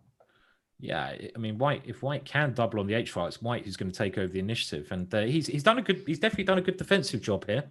He's done the best he can, white, to get this structure. So, but he's going to have to play rook f1, and he's going to have to wait here. So I don't think black. I still like black, but there might not be a way to break through easily here. Yeah, actually, I think that white has things pretty well under control because you can't pile up any more pressure on the f2 ball. Maybe you should put your king on like d8, then you can sort of put your rook on f3. Actually, not d8. Put it on e7. I want to go queen g5 and rook f3 and not lose my queen. But that's not easy to achieve. So I do like the idea of the king walk though, right? That's the if you can get it in. But now, okay, the time now. This is actually, and now that's come off. It seems like white should be absolutely fine. So Nihal's just with this exchange basically saying, okay, I can't be better anymore. And can white be better though here? Is white now? Okay, so he's gone here. And the B pawn is weak. So it's probably a draw, right, Robert? Because there's no way he can get through. But there could be some like rook b1, king h3, king g. Whoa, he's not gone like for it straight away. That looked bad. King h3, king g4, and rook b1. Oh, this is really bad now. Really bad. Yeah, even rook h8, rook h1 is coming. H5. Yeah, and he's pulled one back. Brilliant defense. Rook f5, rook h6 check. Bam. Ooh, beautiful. Thank you for the game. Yeah, and now you just got to calculate e4 probably best here. I think is that right? Just to get the pass pawn. Yeah. Okay. And king g4, just king e3. You lose your f pawn. Yeah. It's very, very simple. Very nice. Well, I have to say, very impressive game from Haik there. He got himself in a little bit of trouble. He defended in that game brilliantly, and he really needed that win in a position where he was certainly a bit worse. And I think Nihal's going to be very upset with that one from his positional play. Maybe this is the turning point, Robert, where Haik can get a bit of a roll going. Yeah, and actually, it's 2 games in a row there where Nihal started up 2-0, then they drew game 3. But of course, Haik's position was very bad in that game. So surviving game 3 probably gave Haik a bit more confidence. He had a bad position in game 4, a worse position. It wasn't that terrible, but it didn't look very good. And he not only held that, but won the game. So you start feeling a lot better. You can take a breath saying, hey, I'm not just going to get dominated in this match. Yes, it's not, and getting your first win on the board is so important because you can get demoralized. Of course you can. It's a mental game. So now he can relax a bit more and play his normal stuff. This is quite a solid variation of the Slav defense. Knight b6, a relatively sort of modern idea. And it's now a standard position where f3 is normal, right, Robert? I was wondering what took him so long to make that move because f3 followed by e4 is quite typical, but knight d7 played immediately by Haik. So it seems like Haik knows what he's doing, and maybe Nihal is caught off guard. Yes, possibly. I mean, I think one line here, okay, he's taken that one. He could have gone e4 anyway, but he's again going for any risk-free strategy where he's not allowing black to take on e5 himself. With the pawn coming to e4, black's probably going to break with e5. This is black's idea, something like that, so he doesn't get too uncomfortable for space. Yeah, that would seem to be reasonable. And it's interesting to me, Simon, that now Haik is thinking about how to recapture. So either this is just inaccurate move by Nihal, or Haik was bluffing to some extent where he doesn't really know the ins and outs of the line. Yeah, I mean, I guess the knight on b6 is a bit problematic now. That's why maybe knight takes d7 and some e5 idea could have been a better way to play. I don't know the theory here, but that knight is wobbly, and black hasn't castled. White's got the center. I like white's position here a lot. So do I, and I'm looking at Harry the H pawn, thinking H4 at some Oh moment as yeah. well. Like, why Oh can't I yeah. just push on both sides of the board here? Just Exactly. Do the same as you did before, right? yeah. H4 and A4. Get them moving. Um, and okay, so now you've got to think about D5. Is D5 working or not? You don't. I mean, so far Nihal's been very patient, and he hasn't wanted to change the structure when he's got like a small advantage. But this, I like that he's played this now because I think it's I was getting a bit worried he's being too patient. You got to Yeah. push at the right time, and this must be the right move to play. It just feels totally right. Oh yeah, you can even follow with bishop to c4 because Nice. you can never take with the c pawn. The c pawn is needed to keep the piece out of b5. As soon as you take on d5, here comes bishop b5, Yeah. winning your queen. So maybe bishop c4. Another move you could play is queen d4, and then Yeah. just gain space in the center and stop that bishop from developing because you're attacking the pawn on g7. So actually, queen d4 is surprisingly annoying. Yeah, because the only plan Black's got here is to move the bishop in f8 and get castled. And if he can do that, if he can get castled, he's okay. So I really like your queen d4. Queen d4 stopping your opponent's plan. And this is aiming for a small advantage, but I felt that White could have aimed for more with Black's king being in the worst situation there because White can castle quickly, swapping queens off. It's going to give White something, definitely. There's no doubt about that with that pawn on c6, but it's not a big advantage anymore. The other positional problem, though, Black does have here, which often occurs in this variation, is that bishop on g6. I mean, I'm not a master of the theoretical side, but the bishop on g6 is a really horrible piece because it's blocked out by White's pawn structure. So these are the problems Black has here. Yeah, and this what's going to happen is, in addition to what Simon was just saying, is you're going to take back on c6 once White takes this queen. And interesting that Nihal is sitting here really trying to figure out how to capture back. He puts his king on c2 for this very reason. What I was about to say is you have a semi-open b file for the black rook, and that pawn on b2 is a backwards pawn. So you could get in some trouble there. And the b4 square, he just put his bishop there. I would much prefer if I could get my knight to that square somehow. Here comes our friend Harry. And I think the moves h4, h5 definitely help White because I was thinking Black might try this f5 move or something, the f pawn, and then it sort of weakened his structure by playing h5. Nihal playing very sensible, good moves. This is his strategy. Just play good moves. Nothing particularly flashy. It's a good strategy, that, isn't it, Robert? Something I should probably try more myself in my games. I was about to say, can he teach us? Because he's making it look easy, and we're right from the very start of this match where Haik is an amazing player, and Nihal is just like clearly to me been the better of the two just today. Not overall classical rating, FIDE wise, they're about the same. I think they're both in the 26-20s, incredibly talented players. But in this match, after 4 games, I have felt the power of Nihal. He's been really dictating the course of the games, and here is no exception to that. His position is better with White. He has obtained a pull here, and I would think about playing h5 to force this bishop back all the way to h7 because the bishop doesn't look so thrilled to be sitting in front of the rook out there. Yeah, I agree with everything you said there, Robert. And it does seem like Nihal's on form. And one of the biggest skills is actually, I mean, making a game look easy. And a lot of people sort of, including myself, I do like the sacrificial games. My favorite world champion being like Mikhail Tau. But I really appreciate the players who make chess look easy, like Mickey Adams, English Grandmaster, springs to mind. When you watch his games, I kind of think, well, what did he do there? What did he do? He didn't do anything impressive there, but he just crushes 2700s by doing nothing impressive. Oh, what's this move? Okay, so the knight is trying to get a bid for freedom, and making chess look easy is so hard to do. It really is. Yeah, actually, I say this often that people ask me which players inspired you. Who are your favorite players? Michael Adams, since I was a kid, was one of my favorite players, 100%. And it's because of exactly what you're saying. I would look at his games and be like, what did his opponent do wrong? Like, how did he win and win in 35 moves with White, seemingly without doing much of anything? And another player like that is Lanier Dominguez. I watch, okay, he plays this in some sharper lines, but oftentimes I see him just grind people down, and I look, I'm like, wait, what? I mean, that was like a nothing game, but he wins and he makes it look like his opponent was 200 points lower rated than he actually is. Yeah.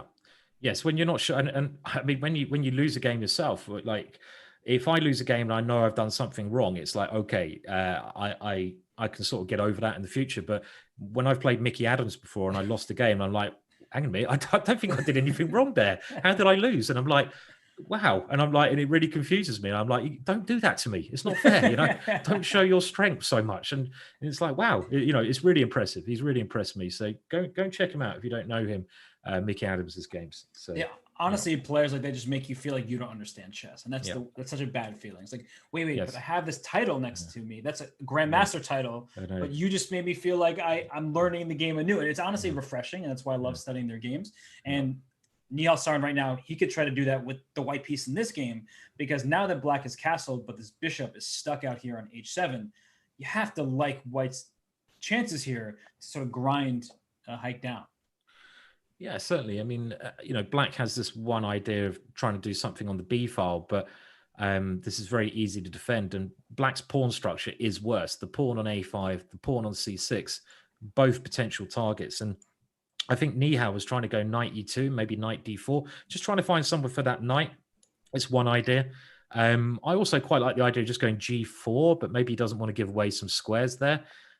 He's very patient. Look at this, bishop E2, just attacking the knight, just, very, very sort of simply sort of saying, what are you doing? And now he comes to Oh C4 my so gosh, that that the was. bishop can't be attacked. I mean, that is some maneuvering there. I mean, that is so subtle, guys. I mean, Robert, that's it. That's really, really, special, I feel. He knows he wants his bishop on c4, but Yeah. bishop c4 right away would have been met by knight e5, hitting the bishop and the pawn.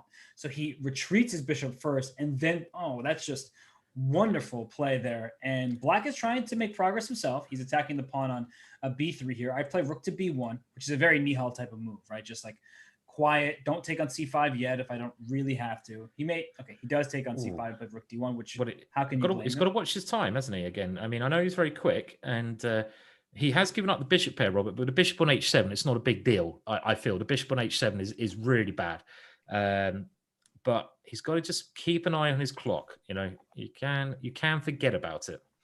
Yeah, and the look at the difference in the rooks here. The rooks in the D file that can go into D7. The rooks in the B file, you're staring into a protected pawn on B3. So just a much bishop A6. Okay, I hung the B3 pawn. So I was just saying how you're staring at nothing, but if I move my bishop away too soon, you get me. What about this? Yeah, I think he's going to try to find a good square for his knight. I mean, if you can get his knight to C4 somehow, then that seems like a good square because he doesn't really want to move his pawns, I feel. Black's maybe not doing anything. So how do you get it to C4?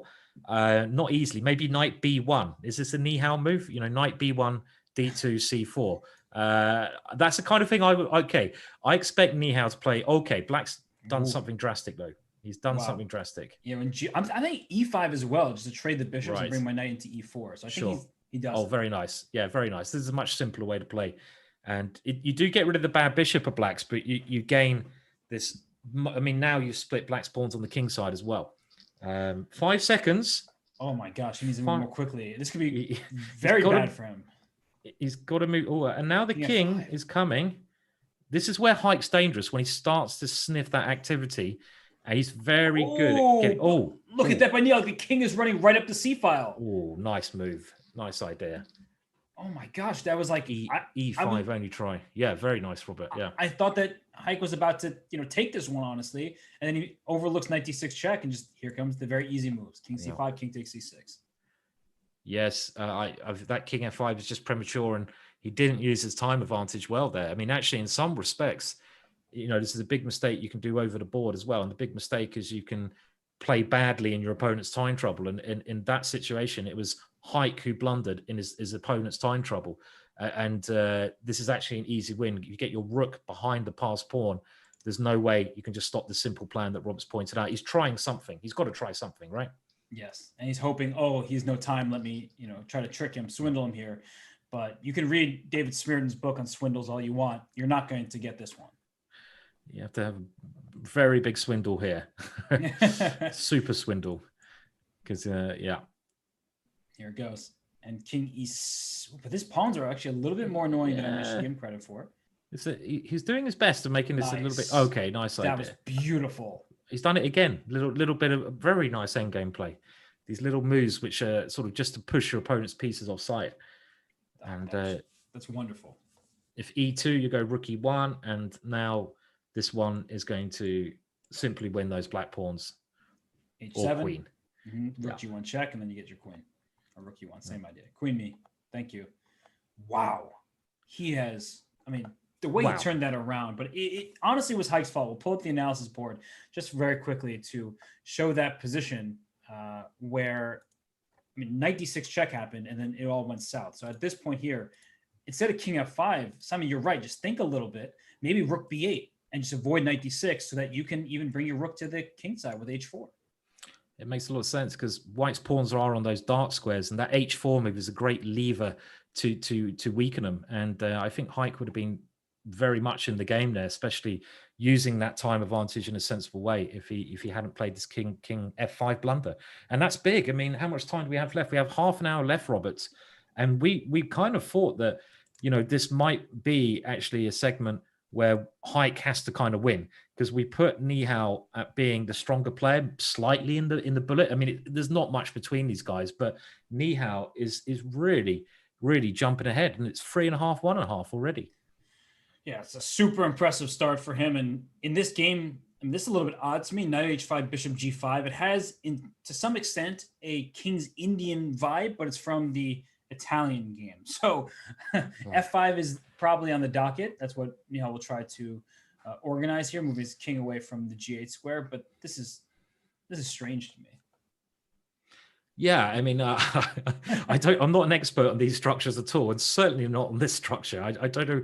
It's a very unique way to play, but they do say that the dark square bishop of blacks is often a bad piece because, like a King's Indian, it can be a bad piece stuck behind a pawn on e5. So positionally speaking, trying to get rid of that bishop makes sense.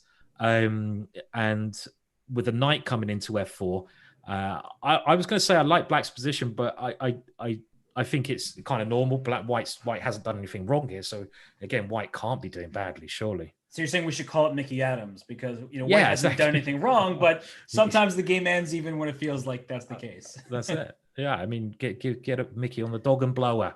That's the phone. If anyone not sure what that means. Well, rook e1. I guess he's just going to try to get the knight to f1 in standard fashion like this. And seems to be the case. Yeah.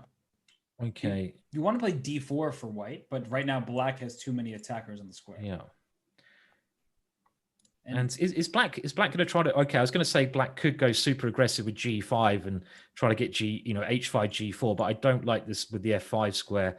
It looks anti-positional. Sometimes when you push a pawn, you have to remember every pawn move you make weakens a square. And pushing the g pawn weakens f5 and h5, and you just got to make sure your opponent can't take advantage of those. And that seems like a positional mistake. Actually, I want to be aggressive, Robert. You know me. I want to push. Yeah. I want to give them a push. So should we start with h5 perhaps, and that way you're sort of waiting on White, but White's move is going to be knight e3 regardless. So h5 doesn't actually help against that threat. Yeah, and I guess if White can swap off safely that knight on f4 or kick it back with g3, then it's actually going to be Black's pieces which look funny. You can't do g3 easily now. Knight to g1's another is that another idea they play in these positions to play g3? Again, it looks really odd to me. But okay, bishop b5. Interesting, Robert. I guess he's looking at the d4 square because he moved bishop b5 instantly. There wasn't even a moment's thought there. But now I'm liking your g5 idea, Simon, because White's pieces have shifted away from the king side and Black's have come towards the king side. So g5 feels just about right at this point.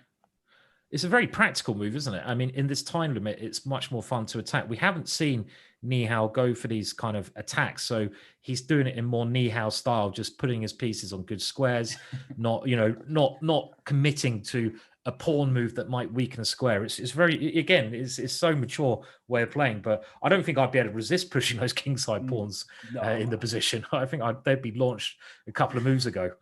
Like, this is the type of position where we're looking at g5. He'll be like, let me play king g7 first, be preemptive so that I can play g5 next if I need to, or play h5. He's done it. Yeah, come on, Nihal.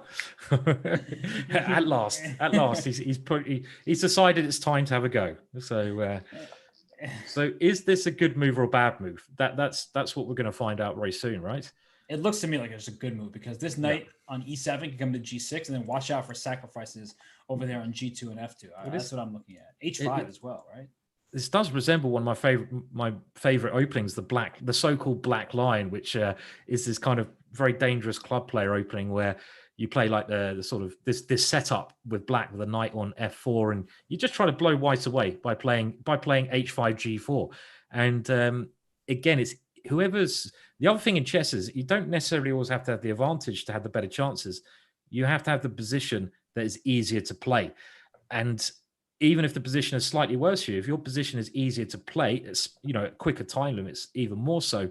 That gives you that better practical game. Computers won't tell you this, but black's position is easier to play here, certainly. No, 1,000% in agreement, especially in a blitz game. If you talk about classical chess, then it's like you have to really think about the consequence of your actions. But in blitz, your opponent is often just feeling insecure about their king safety when there's a knight on f4, pawn storming down the board here. And knight g1, you had mentioned this move, Simon. It allows for g3. It also opens up the queen to the h5 pawn and the g4 square. So g4 not so easy to accomplish. But I'm looking at this, and I'm saying, wait, why can I not play g4? You take on g4, queen h4 check, and that probably just would be the game. Oof. That's scary, yeah. Okay. Would he play g4? Well, g4 is the move you certainly want to play anyway. And as Robert, you pointed out, that allows the black queen over to h4. Has he seen this? If he's seen this idea, he will play it. Yeah. Of course he's seen it. He's playing so well. Of course he's seen it. Why don't I even question Nihal? It's ridiculous to question him. People overlook things every now and then, and I think we should point out, and I was about to say that g3 is often a move played by white, giving up the h3 pawn, because after g3, knight h3, knight takes, pawn takes, a situation like this arises where it looks like black has an extra pawn, but that's not what's important. Rook f1, white can just strike back with f4, and it's white who has a much better position despite black's extra pawn on h3. Yeah, that pawn on h3 is the typical. It's actually better having one of your opponent's pawns on that square than your own pawn, they say, when you're being attacked, because your opponent's pawn blocks your king better because your opponent can't capture their own pawn, but he can capture one of your pawns in front of your king. So that, it's a very good defensive mechanism there of allowing your opponent to put a pawn in front of your king, tucking your king behind it, and you can use it as a blockade. 100% true. And here, this is the case. If white plays h4, black is immediately sacrificing the knight. He's not thinking about that, surely. No way. And is black going to play f5 as well? Can we just bring all of our forces into the attack? Well, I think he wants to. He wants to play f5 and just open it up. So white didn't play this move. Okay, so f5 is critical here, I feel, yeah? Just going for it. And he's played it. He's played it without any. This is the thing. When you won a couple of games, you're much more confident. You can see that Nihal's playing very confidently here with these moves on the king side. He's a confident guy anyway. I mean, you should be at that age. It's when you get to our age, Robert, the doubts start creeping in. Yeah, am I really able to win this game? But he of course, he is just an amazing player, and he knows it. But Haik, in this moment, this could be a chance for him because I'm looking at the clock. And it's a complex position, and Haik's a little bit ahead, and it feels like Nihal is more prone to getting himself into time trouble. Yeah, well, this is a big question. Should have bishop takes f5 been played, because that is a pawn on g4. If white can win the pawn, he will win the pawn. And Nihal's now got the question to answer. I mean, he's got some play on the h file by sacrificing that pawn with.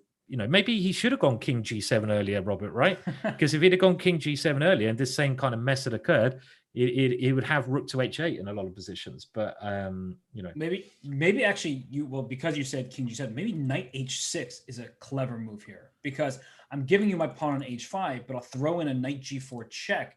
And so that is me. Did he just take on g4? No, I clicked on the square. But I wanted to play knight h6 and then give up a pawn. You said before, if it's your opponent's pawn there, you can end up capturing it. But he goes for this trade, and what is happening here? Well, it seems like white's over the worst, but black has an initiative in this position. But I mean, does he have an initiative? I mean, I guess he's got to get a rook to h8, and then the white king sits on g2. But the time, again, you're right. This time's going to make it very tricky for Nihal. Because if you don't find the right way to play this position, then you're just worse.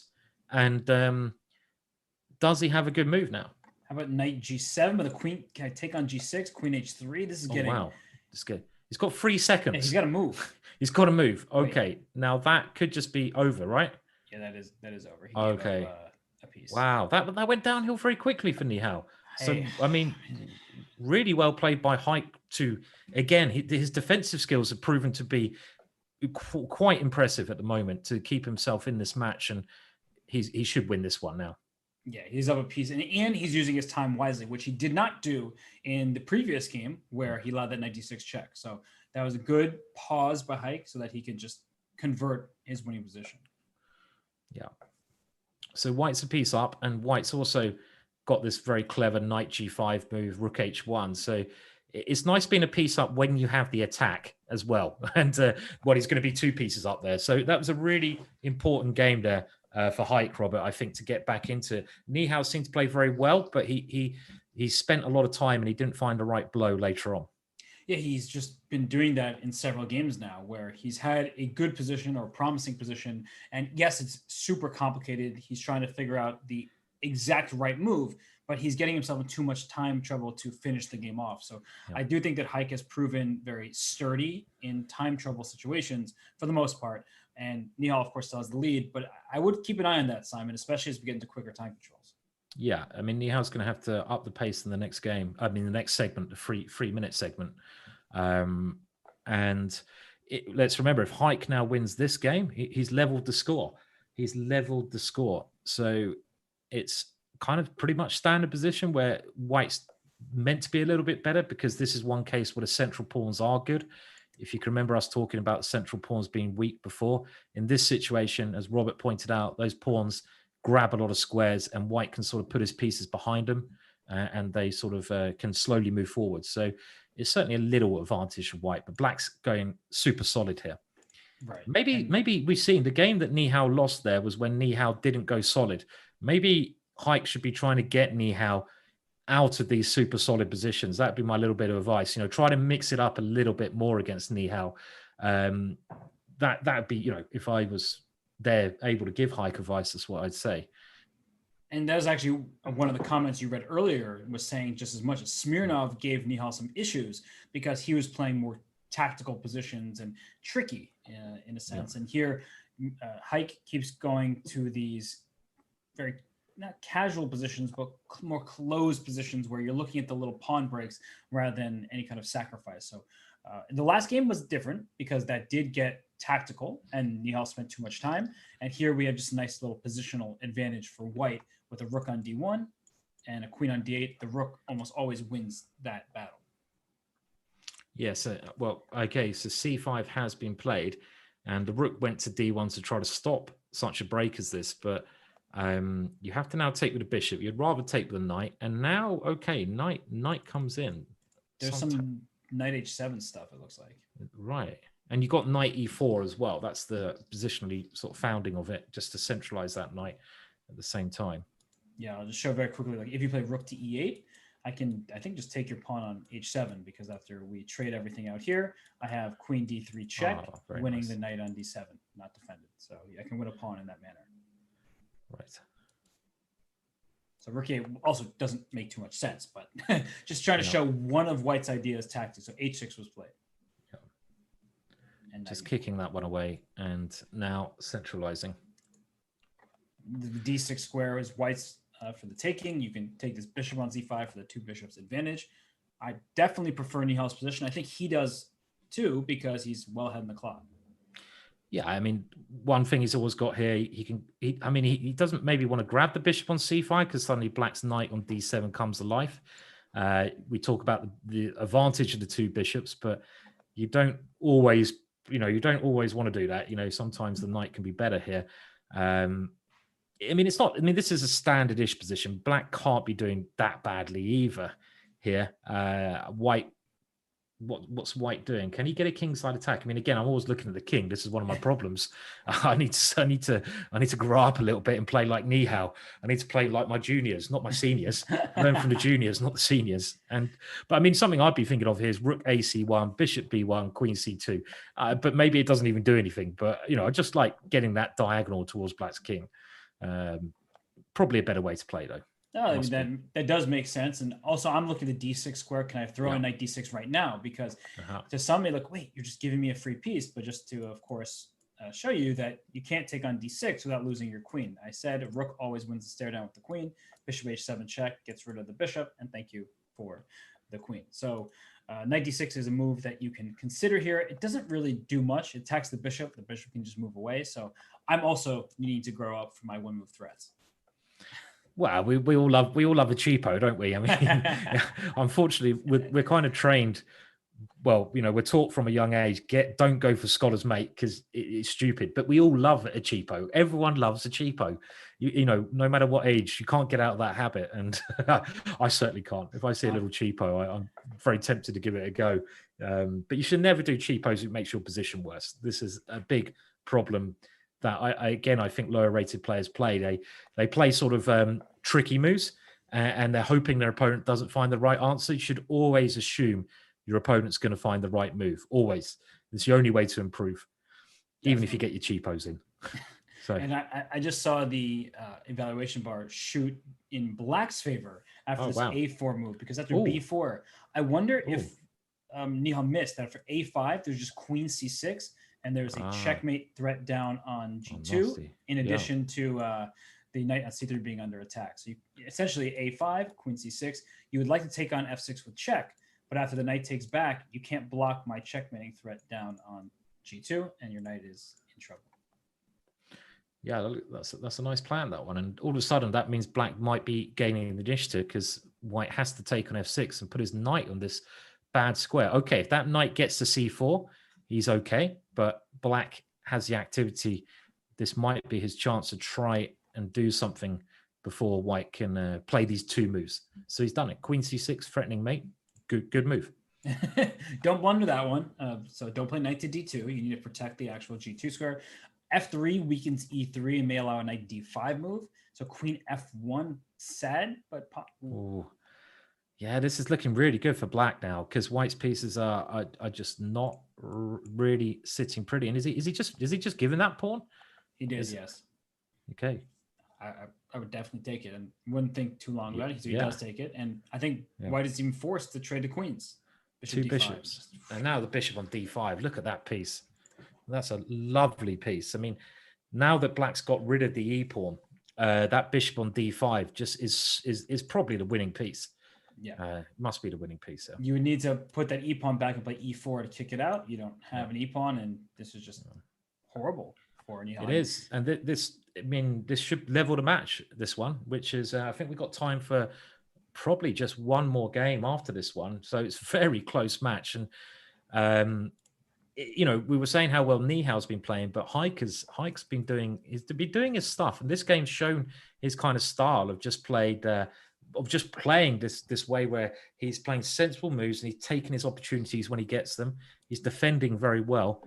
It's going to be a very close match. Very close match. Yes, and I mean, I'm thinking about the beginning of the match where Nihal was just seemingly winning in the first. He won the first two, and then felt like he was keeping it up.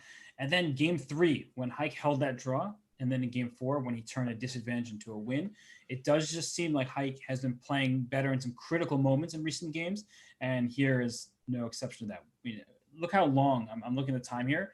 That Nihal spent 1 minute and 49 seconds and played A4, which immediately cost him his position. So I think that Haik is improving, and right now Nihal is struggling. He's floundering quite a bit. Yeah, I totally agree. And these are the points, aren't they, in the match when you're playing the same opponent time again, you get these kind of runs. And Nihal had a bit of a run at the start. And if he gets a little bit despondent here, a little bit annoyed, it could be now Haik's time to take over the initiative in the match situation.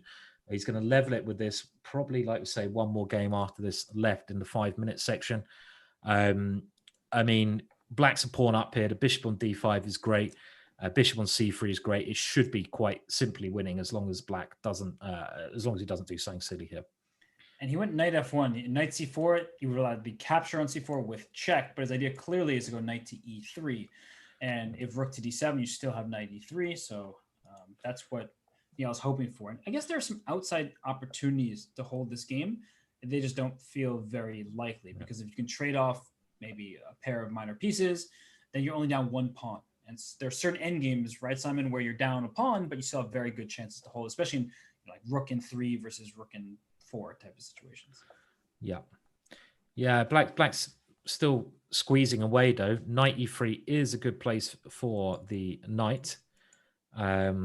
you want to get rid of that bishop. That bishop's been so annoying throughout the game. If you can get rid of that bishop, I agree. All of a sudden, it's like, okay, there's chances to maybe hold some ending if you can get rid of that. So I expect Black will, if he can play it, just play something like bishop c6, try to get the rook into d2 along those lines. If you can get the rook, then knight has to come to c4 as a response, and that's the square you've been talking about all along, the c4 square. Yeah, okay. So now we get a pure ending. So this is, I don't know, I mean, it's still very good for Black. Of course, it's good for Black because Black's got the space advantage. And now, the rook's come into d2. That is a major rook. He hasn't got the light square bishop, but a rook on the 7th rank should be doing the job. Bring the king, go rook b2 at the right moment or something, I guess, yeah? Yeah, the rook on b1 just can't move because anytime it does, you go rook b2, you win the b3 pawn. And if that's the situation, you're completely frozen. Like king e6, king b5. Bring that king in. Yeah. I don't think exchanging bishops helps here. So, and I guess Black's going to play e4 at the right moment. So now rook b2 is the critical move to play. So bishop c5, he's creating some chances for himself here. Take on a6. So can you go king f5? You want to put your king there, but a g4 checkmate. if you forget about the en passant, that would be so funny if you saw in a game someone was g4 and says, checkmate. And then go, oh, shoot. That's actually happened to me before. Not quite like that, but I checked my opponent at the British Championships and he castled. And I was really confused because I put him in check. He castled his king. I'm like, how did I miss that move? He's got a really good position. I just misplaced my queen. And then like 10 minutes later, I realized actually he couldn't castle because he was in check. So anyway, it's like... Bishop e7 is threatening rook to mate, though. Bishop e7? Go for it. Go for mate. Go for it. Oof. He's got to look how quickly he saw rook d2 and e4. Yeah. Oh, yeah. He was expecting that one. So Nihal's fighting. He's fighting away here. Yes. Still has chances, but this f pawn, look at that. He doesn't care about the g5 pawn. He's going to try and promote as quickly as possible. A wise choice there. I mean, you can't stop these pawns. No, the bishop on c3 is so good covering this. Yeah. And now, can you just play f? Okay, well, I guess Nihal's going to take the... No, he can't do that even. Oh, nice. Rook d3 check. Good inclusion there by Haik, and he's just winning the game because the rook is defended on d3 by this new queen. Whew. Very nice game by Haik, and it's now 3.5 all. Wow, 3.5 all, and this is most likely the last game of the 5-minute segment. So can either player get an advantage before then the speed heightens to 3 minutes each? And Haik is back in it. I mean, he's a real tough competitor, is Haik. I actually once saw in that position knight bd7 being played, knight d6 check by a 2200 player in round 1. It was quite funny. He was playing Richard Rapport, right? Yeah, Richard Rapport. So that's it. And he was an English player, and he played. And this is his one chance to play someone so strong. And he played knight d7. That was the end of the game, round 1. Oh dear, yeah, embarrassing. He was 22. I think he was 2250. The guy who allowed this, unbelievable. That must be one of the most heartbreaking experiences ever. You have such a great opportunity to play one of the world's best. That's a rare chance for a player in that rating range, and then you blunder checkmate on the games. On move 4 or 5, and then I haven't seen him play much chess after that, I have to say. Oh, poor guy. Interesting Caro-Kann. We haven't seen this kind of position before. This is quite unique to the match so far, because it's going to get it's already getting quite sharp. The structure is very unbalanced, but Black's trying to get an attack going. Yeah, I wouldn't have expected Nihal to play this from the Black side based on the repertoire we've seen him use thus far in the match. But now we're here, and I don't really mind Black's position. I think that the king is quite safe on e8. You can choose which way to castle, but the problem will be in the future these double f pawns. Yeah, so he's decided to go queen side as well. White, it's funny because White's pawns haven't moved very far whatsoever. They're all sort of stuck on the second rank, but he's very solid, and he's got his now development coming in with bishop g2. Later on, as Robert pointed out, the f pawn could be a little bit weak. Maybe there's a knight d4 idea at the right moment, and then f4 or knight h4 and f4. But it's fairly even so far, this one.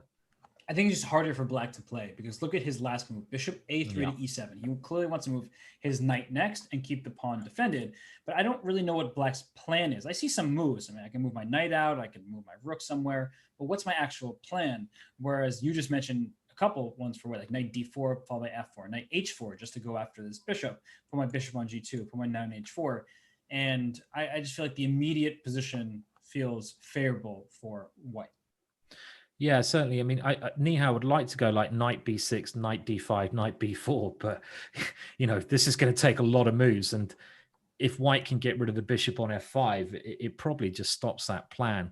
So that's maybe what he's trying to do. But knight b6, knight d5, the knight would certainly be better on d5, but white's going to get his move in first. And he's gone knight d4 at the moment. Oh. Makes sense. And bishop g6. That's why I didn't really love the knight d4 compared to h4, is I thought that taking the bishop would be part of your plan, because if that bishop stays here too long, there could be an issue on the queen side, which is where white's king resides. Yeah. It's one of those positions where you'd like to play, like something takes c6. I mean, I'm just wondering if there was a bishop takes c6 threat there with knight takes coming. I mean, that's why I think black's over defended the bishop on e7 here. So h4 played, and yes, I certainly think white's a little bit better now. Black's gone rather passive, and he's got this. Now he's played h5. That pawn on h5 in an ending could also be a little bit weak to sort of, you can go bishop f3 and try to take it at the right time. Yeah. White doesn't have any pawns that are a weakness at all. Sure. And I was going to add that you can play g4 as spring free your h pawn. And that's the problem with having double pawns. If there's a pawn on g7, anytime there's g4, I just take, and my g pawn will cover the h file. Yeah. But now, if I get g4 at the right time, then comes h5, h6, and so on. The pawn just tries to. Yeah, so I suppose you could even go f3 and g4 with that idea in mind then. Just one simple way to play. So easier for white to play, but Nihal in this game has got the time advantage. He's still quite solid. How's he going to deal with his bishop e4? Now, I doesn't really want to play f5. This is, again, a very clever positional move, I feel, from white, because if black plays f5, okay, he has played it. Maybe I was saying that, maybe it's okay, but the bishop on g6 is now like really bad. It's really bad. So white's tempted Nihal into doing this move to make that bishop bad. I wonder if the idea is that he'll play f4 next, because if bishop d3, I can put my knight on c5 and just try to take off your bishop there. And so if I can play f4, I'm trying to shatter your pawn structure on the king side for white. So I'm with you. The bishop doesn't look very good, but perhaps it's just a temporary situation. Yeah, f4 looks like a good move to play at the right point. Give a pawn up to cause your opponent the structural problems in the position. And maybe after bishop f3, you have to play like f4, right? Because I don't know. Well, there's e5 as well. Actually, e5 is quite nasty. Oh. I forgot about e5. E5 and the knight. Where's the knight going to go? So okay, this is these pawns could actually be quite active with e5. If black can play e5 and like some other pawn move, they're starting to cramp white's position a lot here. I actually quite like e5 right now because you're hitting this knight, and then you can even go e4 next, and you can put your bishop on f6. And hey, the bishop on g6 doesn't look so good, but all your other pieces look much better. Yes, and white's very cramped. Take the space when you can here as black. e5, e4. I like it. Go positive in the position. You should always try to play the most positive moves if you can in a position. I feel this is the right way to go. But not if it weakens your position. That's that fine line of pushing, but not overextending. Is he going to go e5? Maybe if it was after his run of wins, he'd be playing e5 immediately here because he'd be a lot more confident. And this is where you've lost the game. It's the last game. You're a little bit more cautious, and you don't want to commit to sort of playing such a move because, you are moving those pawns. Are they strong? Are they weak? And I guess he's trying to work that out now. And even though objectively that game where he played, G5, H5, G4, F5, all those moves, objectively those were good decisions. He may have bad memories of that. And look, he played Bishop F6, probably in part, as you said, he's lost a couple games lately. So he's just, let me play a little bit more solidly. Yeah. Now, again, I guess he's preparing e5. He wants to play e5 when the bishop's now in a better square. If he doesn't play e5, I mean, white's ideal situation here, if he could like move that knight to e5 somehow, at the right moment and just play against the bishop on g6. But as soon as you go knight f3, then e5 is coming. So, okay, so queen e3 here. And there clearly was some tactic. I saw the bar jump up and down. I don't know what it was, but there may have been some kind of knight takes c6. Oh, knight takes c6 was something interesting anyway there. Yeah, I just saw the bar jump and then go back down. So clearly there's a tactic there, and the only one I see was a knight takes c6 type of move. So anyway, we get our bishop c6, something like that. Probably knight c6. The knight was hanging. Let's just go for it. Yeah, something like this. And, oh, I made a blunder in the second move. Oh, so it doesn't like it anymore. What the? It had a huge evaluation. That's a problem with these like engines on low depth, is they trick us. I didn't think it worked, but then I trusted the evaluation bar. I do not like commentating with the evaluation bar. I've said this many times. Same here. But it's not my call, and it's tricky. I should trust myself more. You darn evaluation bar over there. Can't take you anywhere. I totally agree. I mean, I know a lot of people watching like the evaluation bar because it gives them sort of an idea of what's going on, but there is a major danger of, and this is something that so many players do, and it really, really annoys me that they get so addicted to the evaluation bar. They're not even looking at the board. They're just looking at the bar, and they're sort of just watching it go up and down. They go, oh yeah, black's just blundered, white's so bad. And they don't even know what they're talking about. They're these sort of valuation bar junkies. And that's why it's nice. Just try to maybe, sometimes just don't look at it, look at the board, make your own judgments. I mean, you're not going to gain anything by just concentrating on the computer's evaluation. It's a nice indication at times though, to see what's happening, but yeah. It gives you ideas. Sorry, it doesn't give you ideas. It gives you moves, but not ideas. So especially in a position that right here, it's plus 0.2. That I would say that we would agree with that. Like we don't think in those terms. So we're like, okay, white is probably slightly better, but you actually have to come up with ideas yourself. And speaking of ideas, A4 is his idea just to play A5 and A6. Yes, because the only way to stop A6 for black would be to put your queen there, in which case the bishop would have just walked back to F1. So A6 now. What's the claim here, Simon? Is it that the space grab for white is beneficial? Because I'm looking at this pawn A5 and I'm thinking endgame, and that could be a weakness rather than a strength. Yeah, sure. I mean, you have got this B6 square in some structures. If you can get your knight to C4, you can try coming into B6 or come into B6 with your bishop. So white is aiming for this, but I don't think he's going to be able to get it in. Nihal playing knight G4, and okay, it's weird. It's a very weird position, this one. They're doing these little, it feels like it's just getting ready to jump into life very soon. And now their time's going down. I can't predict what the result will be here. It's really like just brewing until the crescendo here. Yeah, what is this? Rook takes e5. What a sack, because bishop e5, queen a7, and Nihal's clock. He's only at 15 seconds right now. Oh, this is a great move. I don't think Nihal should have got rid of his dark square bishop there. That was, and this is very dangerous. Okay, whoa! Good move. Bishop takes queen takes e5. Oh. Love chess like this. We're just getting a series of trades, Simon. E takes d5. I would keep that rook on the open file. But look at the bishop. The bishop on g6 is still a little bit funny, right? I mean, you can go f4 at the right time, and you probably have to. But after like bishop f3,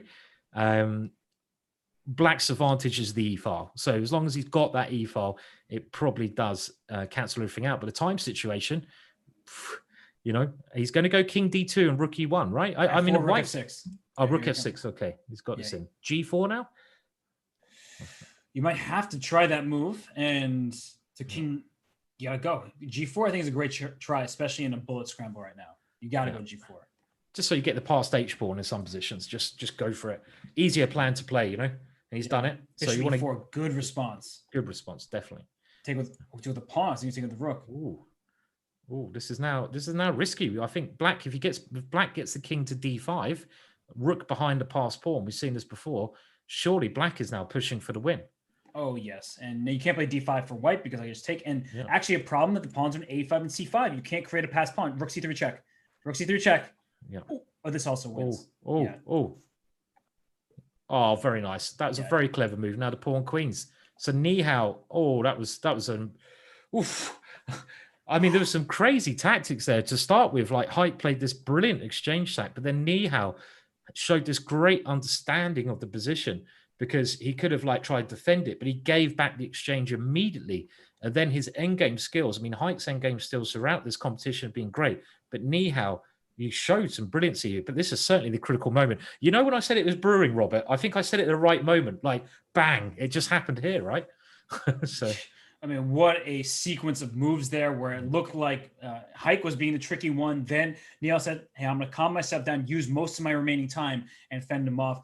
And Simon, that's the end of the 5+1. So that was a very important win for Nihal because he got off such a blazing hot start. He then was just struggling through the middle portion of the 5+1. He wins the last game. He takes a 1-game lead into the shorter time controls. Yeah, definitely, and that's a big lead. You know, that was a really key game. That is the end of the 5-minute section. So next, it's 3 minute plus 1 second to move, and it's Haik's the one who's got to pull himself into gear in that section.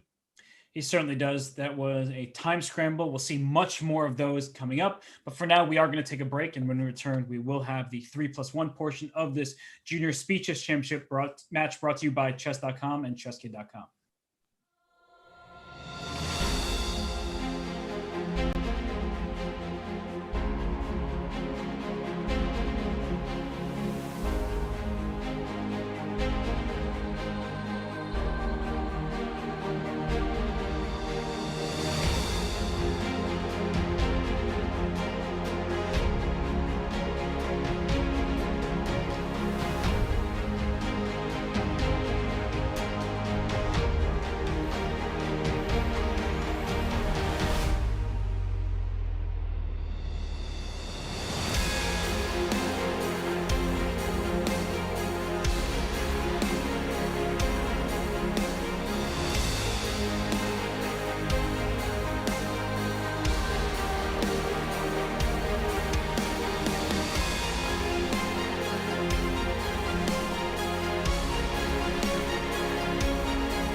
And we return ready for the 3+1 portion of this Junior Speeches Championship match. So far, it's been a great one. Nihal Sarin is out to a lead. And Simon, he was the presumptive champion, if you will, of this field. When Smarter Chess did the predictions, crunch the numbers, it was Nihal Sarin at the end of the day who was supposed to lift the title. And, well, Haik Martirosyan wasn't even supposed to be here according to the numbers. Yeah, I mean, I find this smart sort of chess thing that they're using here for the predictions. It's very clever. I mean, I think it's got nearly every prediction right. It's certainly got the majority of them right. And so Nihal is the predicted winner. I mean, the thing is, every match is just so close. I mean, at the moment, he's looking like still probably that's a good opportunity for him to become winner. He's going that way. Sam Sevion is supposed to be his finalist in the final. I don't know, Robert. Who's going to do it? Is he going to do it? Well, I guess, we have to not call Smart Chess out necessarily, but Sam Sevion did lose to Alexei Sarana. So it's going to be Jeffrey Zhang versus Sarana in the other semifinal, awaiting of course, the champion of this match. And, well, we don't even talk about this anymore. They're starting their games. So okay, they're in. I was wondering if we were going to get a French, much to my chagrin, but I know you like the French every now and then. I like a bit of French action. Yeah, it's fun now and again. Not all the time, but occasionally. And you can see already they've both picked up the pace. They had this position only in the last game, I think. It was the one before the break. C5 played again. Nihal didn't get much there, but he got some kind of advantage with this knight G5 move. Was that right? Yes, that's exactly right. He brought his knight G5 back to E4, and he blundered when he made an eventual A4 move. I find this is the one thing that Blitz is very good for. In general, I don't think Blitz is great at improving your all-round chess. It can be, but for practicing our openings, you sort of, especially against the same opponent, it can be very useful because you can try to sort of improve on your play. You kind of know where you've gone wrong, and you can try out a different idea in the next game. So it's certainly got its advantages, Blitz, for doing this kind of thing. Knight E4, Rook C1. Is he going to go for Bishop B1 and Queen C2? I doubt it. What's he going to do here? I kind of want it to happen because you've mentioned it. I'm also looking at Bishop C7. It doesn't work, I don't think, but I'm trying to drag the queen onto a file where I can get a discovery. So not Bishop C7 yet, but I'm looking at it. I'm trying to make the tactics happen. Bishop C7 is a really funky move, isn't it? I mean, it's Bishop C7 trying to use those rooks for black can get a rook to C8, but it doesn't seem to quite work here. No. I mean, black's set up to me, it might be a bit worse, but it's solid and it's quite hard to break down. I'm thinking now, Nihal's thinking as well. You can see that Haik has really picked up the pace. He's only spent 5 seconds getting to this position so far. And he needs to pick it up a little bit. Very close match at the moment. Yeah, what caught me off guard in this game is though they repeated the line on move 14, knight G5, Nihal spent 18 seconds on that move. And, he was expecting this. He just played it. I don't know if he, during the break, looked with an engine or with his coach being like, hey, can you tell me where did I make a mistake? How can I improve? But he's spending way too much time at this point. Oh, definitely. Maybe he hasn't adjusted as well as I thought, because this is the big thing. When you step from one time limit to the other, you've got to get into it quickly. Obviously, if he loses this game by going very short a time, it's going to be bad. But even in the 5-minute section, he was getting shorter time. So he's going to have to pick up the pace, certainly, during this 1 hour of the 3-minute blitz. He certainly will. I mean, he spent 1 minute and 24 seconds to play Bishop B1. So maybe there was some tactical line that he was looking at that I'm not giving enough credit for, but you cannot spend almost 1.5 minutes on that kind of move. No, certainly not. And I mean, again, White's position, it's fine, but so is Black's. Black doesn't really have any weaknesses here. Black's developed. The bishop on B7 is a lovely piece that Black has pointing across the board towards G2. So this is the kind of opening. I don't think Nihal should be playing this particular line time and time again, personally, because I mean, he lost that last game in it, and I don't think he's got anything here. And it's quite a tricky position to play for White, even. Black's moves are a lot more natural, and at this time, you want to play your moves quickly. I just feel he shouldn't be playing this opening again, personally, this variation. Yeah, that'd be my suggestion. I think that he will likely mix it up in the future. But right now, it's Haik who's spending a lot of time. And I guess the reason why is the d6 square is now white's for the taking because you brought the bishop back. And you have to look at that. There's tension with all of these knights because if the knight on f6 took on e4, the d7 knight was hanging. So he puts his rook on d8, which allows some kind of knight to d6. But I guess he's claiming, I'll just drop my bishop back. Not a big deal. He's definitely got to think about your bishop c7 now, right? I mean, because he can't go queen d8 anymore. Bishop c7 was like, he's going to probably have to give his queen up for pieces. Was he there? Or I don't know. Maybe the knight can come to e7. I'm not sure. That was just confusing me. I think he gets a lot of pieces. Too many pieces, right? Yeah, he does. Two minor pieces and the rook for the queen. Ooh, that's a lot. That's a lot. Too much. Yeah. Too much. Okay. So we see the trades instead. Yeah. I don't think white has anything here. I no, white certainly doesn't have anything. I mean, the bishop on b7 is looking good as well. I mean, h3 is just a move saying, okay, I've got to make a move quickly. Let's do something. But black has ways to improve his position. He can just exchange off as well if he needs to. But he's done this queen c6. This is what he did last time, Robert. He did queen c6 last time. And I think Nihal had to play e4. And e4 just lost the pawn. And in this position, it's not as bad because e4 doesn't lose a pawn. But, I mean, you can go f3, but queen c6 seems like a useful move for black anyway. Threaten mate. It's always nice to threaten mate. Especially in the quicker time controls, right? Your opponent may be caught off guard. And he plays f3, but that weakens e3. The good news compared to the other game is the knight is still on c3. So in the other one, the pawn had gone to a4, and black's pawn was on b4, which is much worse for Nihal. Now his knight is at least on a good square. I'm looking at bishop takes a3 at some point because the knight loses defender, but I guess he decided just, hey, let me just bring my rook to e8 first. That is a smarter choice. I was thinking of e5 as well, and some rook e8, you know, sack the pawn, but then bishop d4, like, unfortunately, gets in the way of things. But he's played it this way, and it seems like black is making more of the progress here, personally, expanding in the center, but white at least has a grip on the e4 square here. This is holding it together for Nihal at the moment. This square, nice central concreted point.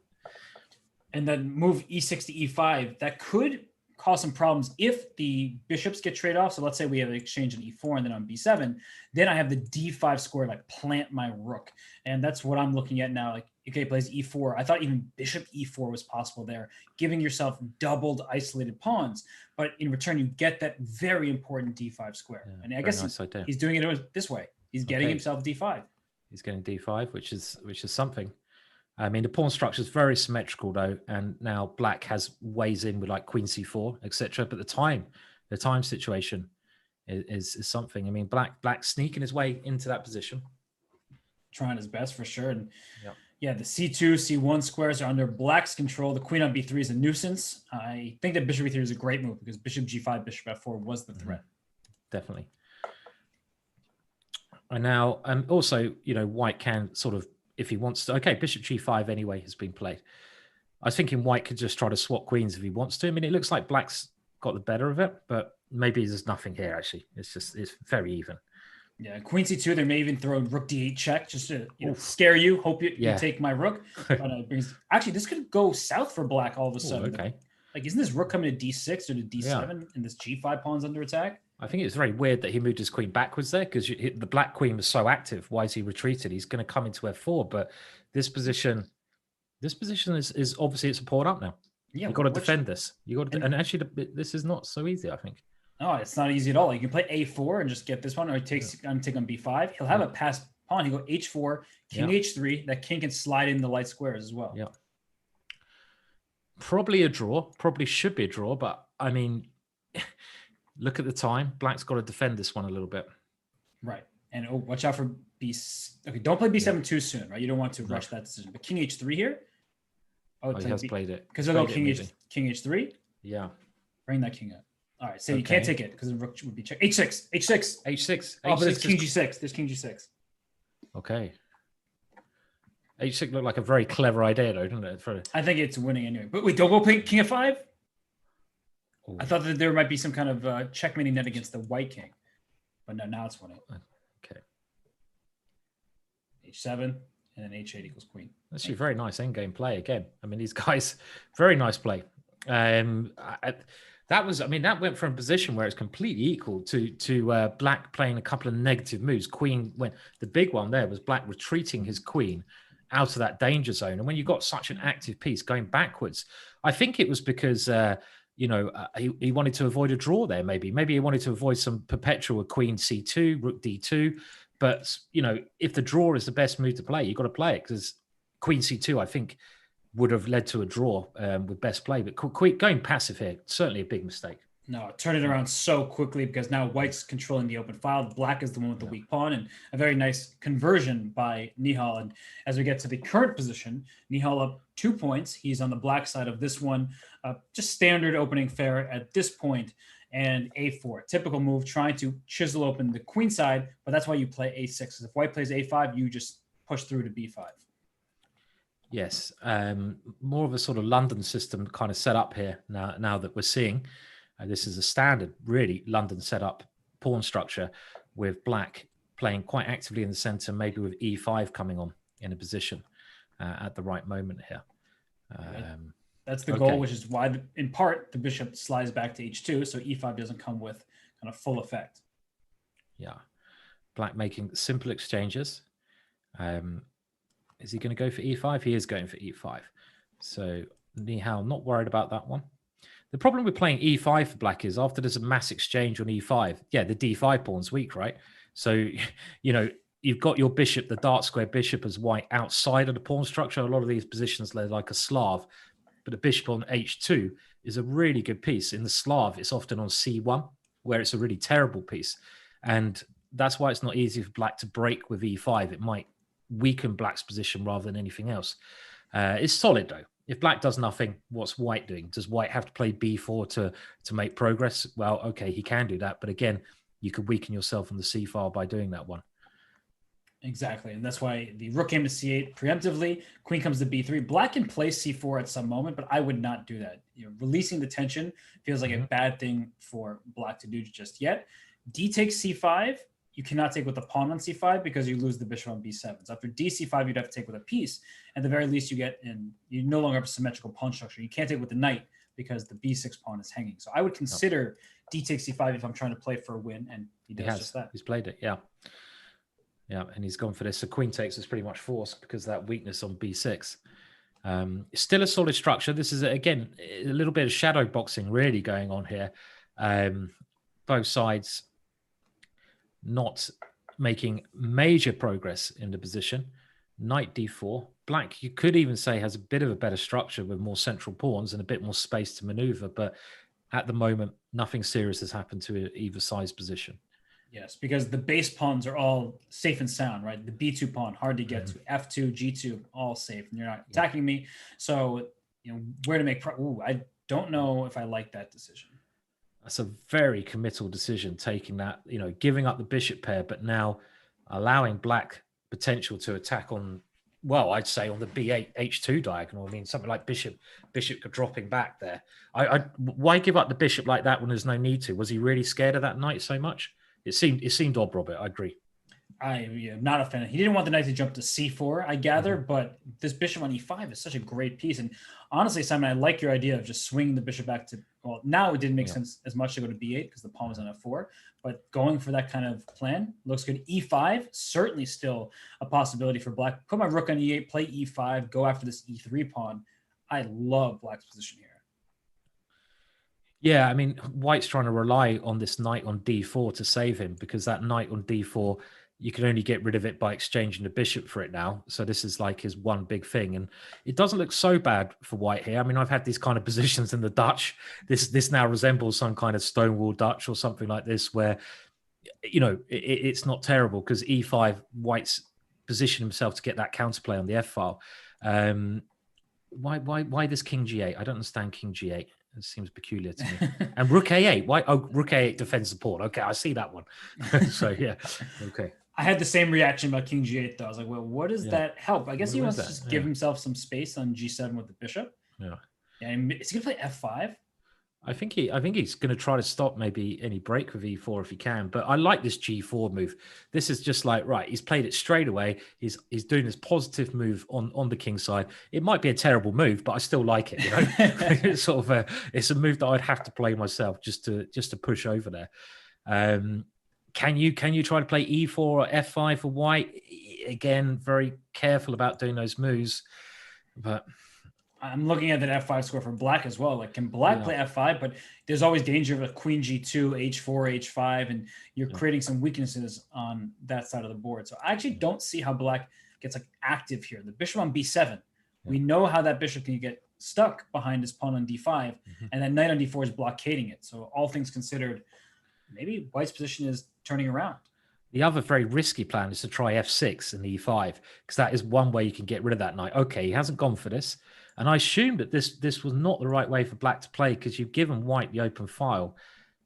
And I mean, if he wanted to go e5, Robert, he should have done it earlier, surely, when white wasn't as well positioned. White has now got pressure. And as you're pointing out, he I don't know if he can take there immediately, but queen f2, very natural move. Could he have taken that? I don't know. Probably not. It's hard to evaluate it, and especially with such little time on your clock. You think the two rooks are better than the queen, and especially with the e3 pawn being so weak. So I just like black's position now, because you have at least a plan. And bishop h6 at any moment can swing here, hitting e3. He plays it. Why not? Well, that's a good move. Yeah, I missed that one. Whoa. I missed d4, though. Okay, what's happening here? Okay, f7's coming in and the bishop's trying. It's really heating up now, yeah?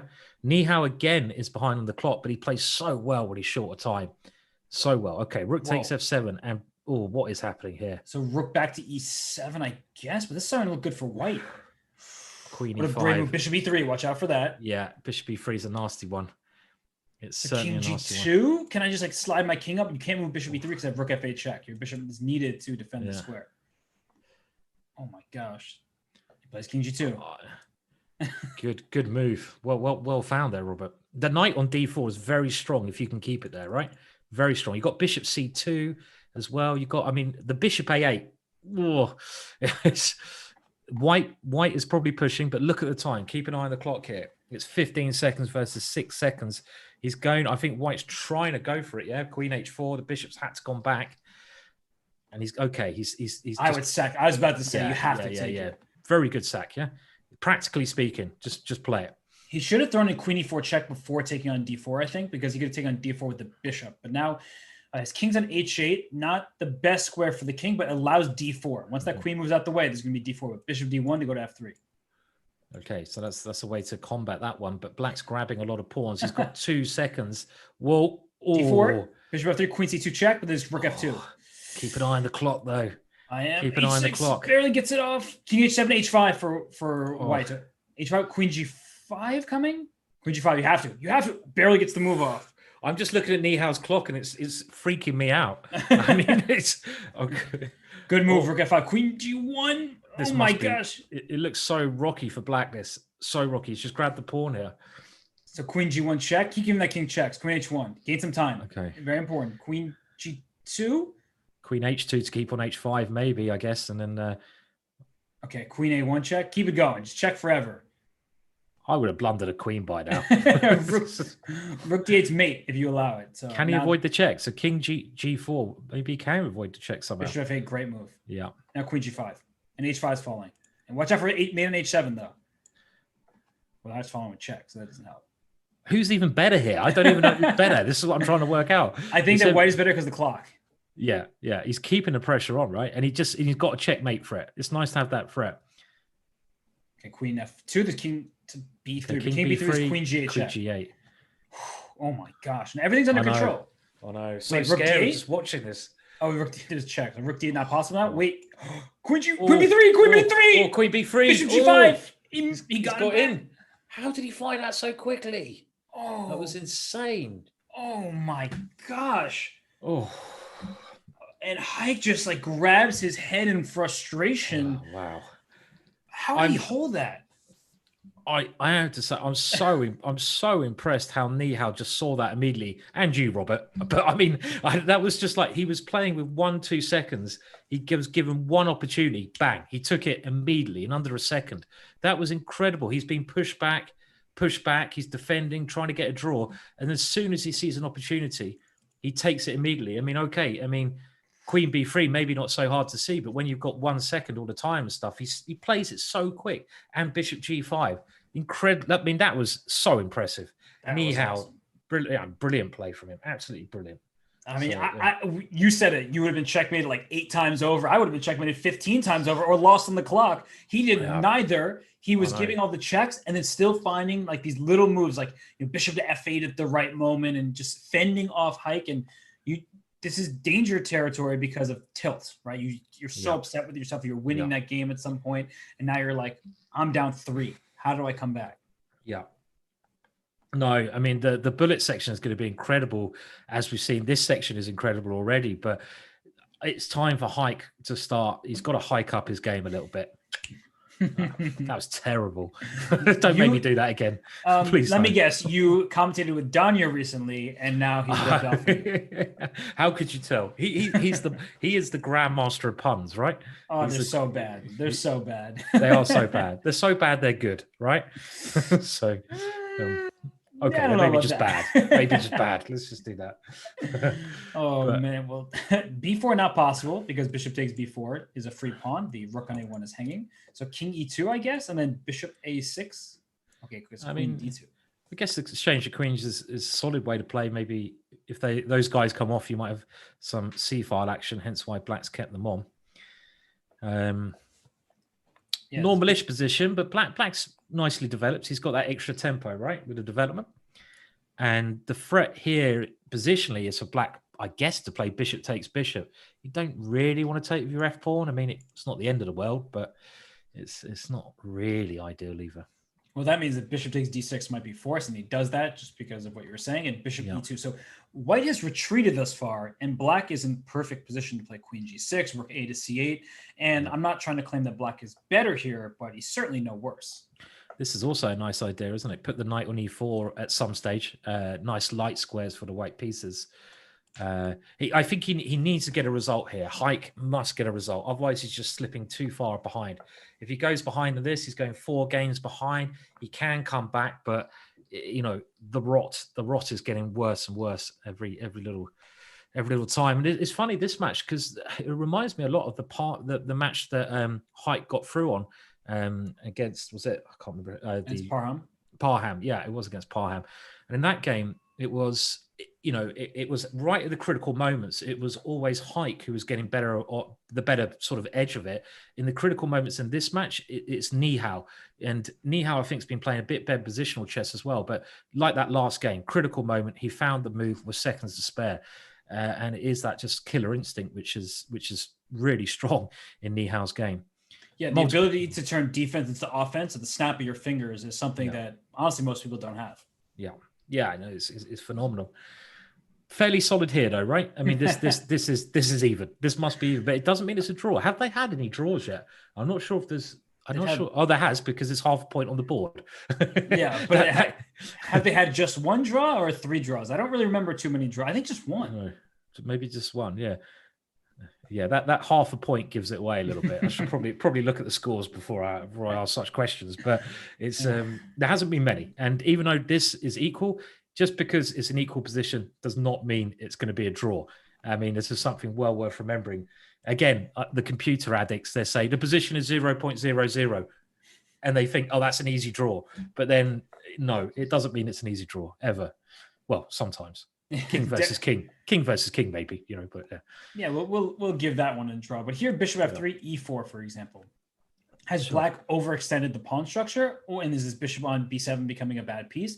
That does happen in plenty of endgames. So you have to think about the quality of the pieces. So I would play bishop f3, and I guess there's knight e4 potentially. He said just trades, and then bishop f3. Okay, this is, I mean, it's pretty level. Pretty level. Again, black pushing with h5 is not so stupid. The one thing about having that pawn there, is it a strength, is it a weakness, that black's got on the e4 square? It does cramp white's king side a little bit. A normal idea then would be to push the h pawn, but there's not enough pieces on the board really to cause trouble to the white king, I'd say. And that stops knight b4. Good move, a5. Yeah, you'd probably need a bishop on d6 to make justify any kind of kingside launch. But I'm still with you though, Simon. I actually, now that I'm looking, I do think black's position is better with the queens in the board, especially. So he plays h6. Is he trying to go g5? He could have gone g5 without h6. So probably not. He's playing very safely, isn't he? I mean, like, probably just a good waiting move. I mean, it's a bit more space for black to maneuver in, but white is super solid, and black's pawns. Whoa, okay, that's interesting. Look at that. It's Sacrificing a pawn. Wow. I was going to suggest that move, but I was like, yeah, it's not worth it because you're giving up a pawn, but you're freeing up your knight, giving yourself the b5, the f5 square. This could be a really smart sacrifice of a pawn for the positional edge. Very clever, actually, very clever idea. I mean, giving that pawn up and suddenly white's pieces have got these good squares. Black's d pawn doesn't look great at the moment, but a pawn is also a pawn. Let's not forget, if the queens come off the board, then that pawn could be the telling factor. Right. So white not really proving the compensation after that for the pawn, I'd say, though. H5 now played in the time situation. But Nihal with little time, he's been phenomenal so far. I mean, that was, really clever sacrifice, even if it hasn't worked out well. Yeah, and actually, I didn't even look at the clock, so now that I am, it's bishop h5 and knight f5. No, there's queen e5, but I'm looking at some kind of just sacrifice, make use of this queen on the diagonal. Okay, queen c3 is reasonable, but something to e5. Maybe put the queen there, put the knight there. I'm not sure. Still compensation. Still some compensation. 8 seconds left for Nihal. That's the worst part for him. So he should just, instead of trying to play for a win at this point, just make normal moves. Knight e5 is meant by knight b5, so you have to be careful. So that's why the queen came to e5. Okay, going to the a7 square. That's the hope. But I think Haik needs to try and win this one. Yeah, and he's if he can get the queens off, he'll be very happy, because then the extra pawn might help at some point. Isn't trying to get a knight c4 to work, but and pin the bishop at the end. But no, it's not. I don't really like f6 so much. It makes the king feel weaker. Yeah, and that could tell if the white queen comes around the back here. But it's on the clock. I mean, like, I'm just looking at the clock again. This is like when it gets this situation, I mean, I can't even commentate because I'm just looking at the clock, and by the time I've got something to say, it's 10 moves are gone, you know? Right. And I mean, this is critical because b5 at some point could be a good move to take. Ooh, knight check. The king goes up. Going in. Okay. There's bishop b5 check as well. Bishop b5. Don't play king d8. If you go king d6. Oh my gosh. Bishop e8 or something. Knight to b5 was a threat. Oh, he's got in. He's got in. Yeah, queen g8. Queen g8. Go over there. Great for Nihal. The queen has got in. He's taking things. Man, this guy Nihal's just killing it when he's got no time. Look at the time. He's killing it. Oh, knight c6 check is possible at some point. Don't take on b4. Okay, now you can't. There's nothing to take. Queen a1. Queen a1. Go all the way back. Nice move. Oh my gosh. Bishop e2. Go bishop e2, bishop h5. It's like almost mate. What is happening here? Simon, that's a really, it's just insane. It's going backwards and forwards. Bishop e3 check. Oh, no, he blundered. Oh, he didn't see it. He missed queen f2. He blundered his own knight. Oh, no. So queen d8, e1 equals queen. You just take it and take on b6. You have many pawns for the sacrifice. Many queens by the looks of it as well. It's going to be a draw. Queen e1 and queen h4 back and forth. Is he going to take the draw, or is he going to try to win? I reckon he might try to win this. I mean, so I don't know how. No, he can't try to win this, can he? Oh, he does. He is going to try to win this. I mean, Haik's a very confident player. And as you say, I think he needs to get a result of this. I mean, a win out of this, really. But he can't. I feel like he's closer to a loss than a win. No, okay. Right? Yeah, you're right. He has to take the draw. Okay. Oh, my gosh. Let's pull up this on the analysis board really quickly, because there was that moment where it went from winning for white to winning for black in like just the move. Because where was that? It was all the way down here somewhere. E3 allowed bishop D3 check, and it's mate. The king has nowhere to go. Here, boop, that's mate. And instead, he went bishop to F3, and then after queen F2, you see that the evaluation is in black's favor because he could have just taken this knight instead of playing E2. Yeah, but I mean, when you've got so little time, I mean, it's really hard to play at the level they're playing at. You're going to make blunders. It's totally impossible. But bishop D3, it's always good to look for the checks. You know, that's one thing. If I see a check, that Patso will play it in these kind of positions. You never know, it might be mate, and that was very close. It's checkmate. It actually is just checkmate. It will be. Exactly. I like that check. Go for the check. Oh my gosh. But it is easy for, I always say it's easy for me to shout moves and occasionally be right than to be in the heat of the moment where the responsibility of that move is on your shoulders. So what is this, by the way? And this is not a very Nihal-like position. What's he done here? I mean, you know, the pawns placement like that. I mean, this just looks a bit. I mean, he's going for that kind of G5 attack we saw earlier, but he's doing it in a very ugly way here. I mean, it might not be so bad. The knight coming to F4, it looks ugly. It looks wrong. It just looks wrong to me. I mean, too many light square holes there, surely. And I guess, this knight needs to get to E3. Wait, so can you take on D4? I was wondering. Yeah, why not? Take the pawn. Take it. Is he going to try to go F4 and he's going suddenly all tactical? We can't. I know. I would steal that pawn for sure. Yeah. Grab the pawn. Ask questions later. Take a pawn now. Yeah. Ask questions later. But do you think that Haik is just super frustrated by that last game? I think he's been a bit frustrated at times. I mean, he's still keeping his cool, I think, very well. I mean, when I've seen Haik in other, competitions and earlier on this competition, he seems one of the coolest players, as in he really doesn't get affected. He keeps his cool, but Nihal has rocked him a bit, and it might be showing now. Yeah, I'm just looking at the cameras of both players. We also have a fun photo of both players, throwback photos. This is the matchup you see today: a young Nihal versus a young Haik Martirosyan, and of course, that's not what they look like today, but it's a nice little throwback to their even younger youth. Yes. These guys started very young. Definitely their chess career. When did you start playing, Robert? When I was about 6 years old. Okay. So pretty young myself, but not the 3-year-old standard that people started today, I guess. What about you? Yeah. About the same, about 6 years old as well. The standard, I think, for most sort of a lot of players now. Seems to be 6 for some reason. I don't know why. But I feel like I've heard stories of people like, I learned chess when I was 3. I was like, I was 3, I didn't know how to do anything except bother my parents for food. I know, yeah. Breastfeed. Well, maybe that's a bit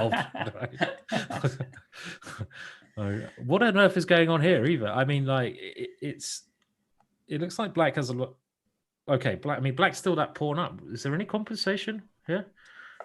I like still the light square control, and that hasn't changed. Yeah. Maybe some kind of knight E4. Where's that queen going? What knight B4? Other direction. Okay. Trying to come into D5, which is a very nice square for the knight. I mean, it is. I mean, the white king is safer than the black king. If things do open up a bit more, the black king is a little bit. There's some weakened squares on the E file, like we're seeing that knight come to D5. But can I take on C3 and sacrifice my queen? Like take on C3, knight D5. I take the knight. Let's see it. Oh, I want to see that queen going. I'm going full Pac-Man. Just like give up my queen and then take yours with check, and then take this knight at the end, and I have 2 minor pieces and a rook for the queen. That's too much. Yeah, the bishop on A7 is a really nice piece. Wait, this is all happening. Oh wow. Okay. Oh gosh. Oh, it's happened. This has happened. This is just terrible news for Haik. Yeah, this is bad news. I mean, Black's pieces control everything now. Yeah, very weird game. This has to. I have to be said. This is probably one of the worst games that Haik's played. Maybe it is affecting him a little bit. These positions he's not converting. This is not what he was looking for from this opening, and I mean the way that Nihal played it, like I said, was very un-Nihal-like with all these holes in his position. Yeah. But I think that Haik went too quick. He was like, I need to win this game. I have a better position. And I think he lost some objectivity. Yeah. And this is just too many extra pieces. It should be, yeah. Knight E4 is very nasty. You can even push the H pawn with Black as well. I love that you think about that. And it's actually a very good move. But I would never push H5. And you're like, you could just go H5, H4. Go for it. I'm just thinking the bishop on G3. Oh, he's got rid of it anyway. I mean, it's nice move. Simon, I'm looking at the match clock, and they're 27 and a half minutes, more or less, for this portion. And when you're down points in a match, sometimes you just have to resign and play the next game. Right. There's still plenty of time left in this match, but there is. I don't know if I'm Haik. I guess I still play this game out. There's some chances, but I would also consider resigning.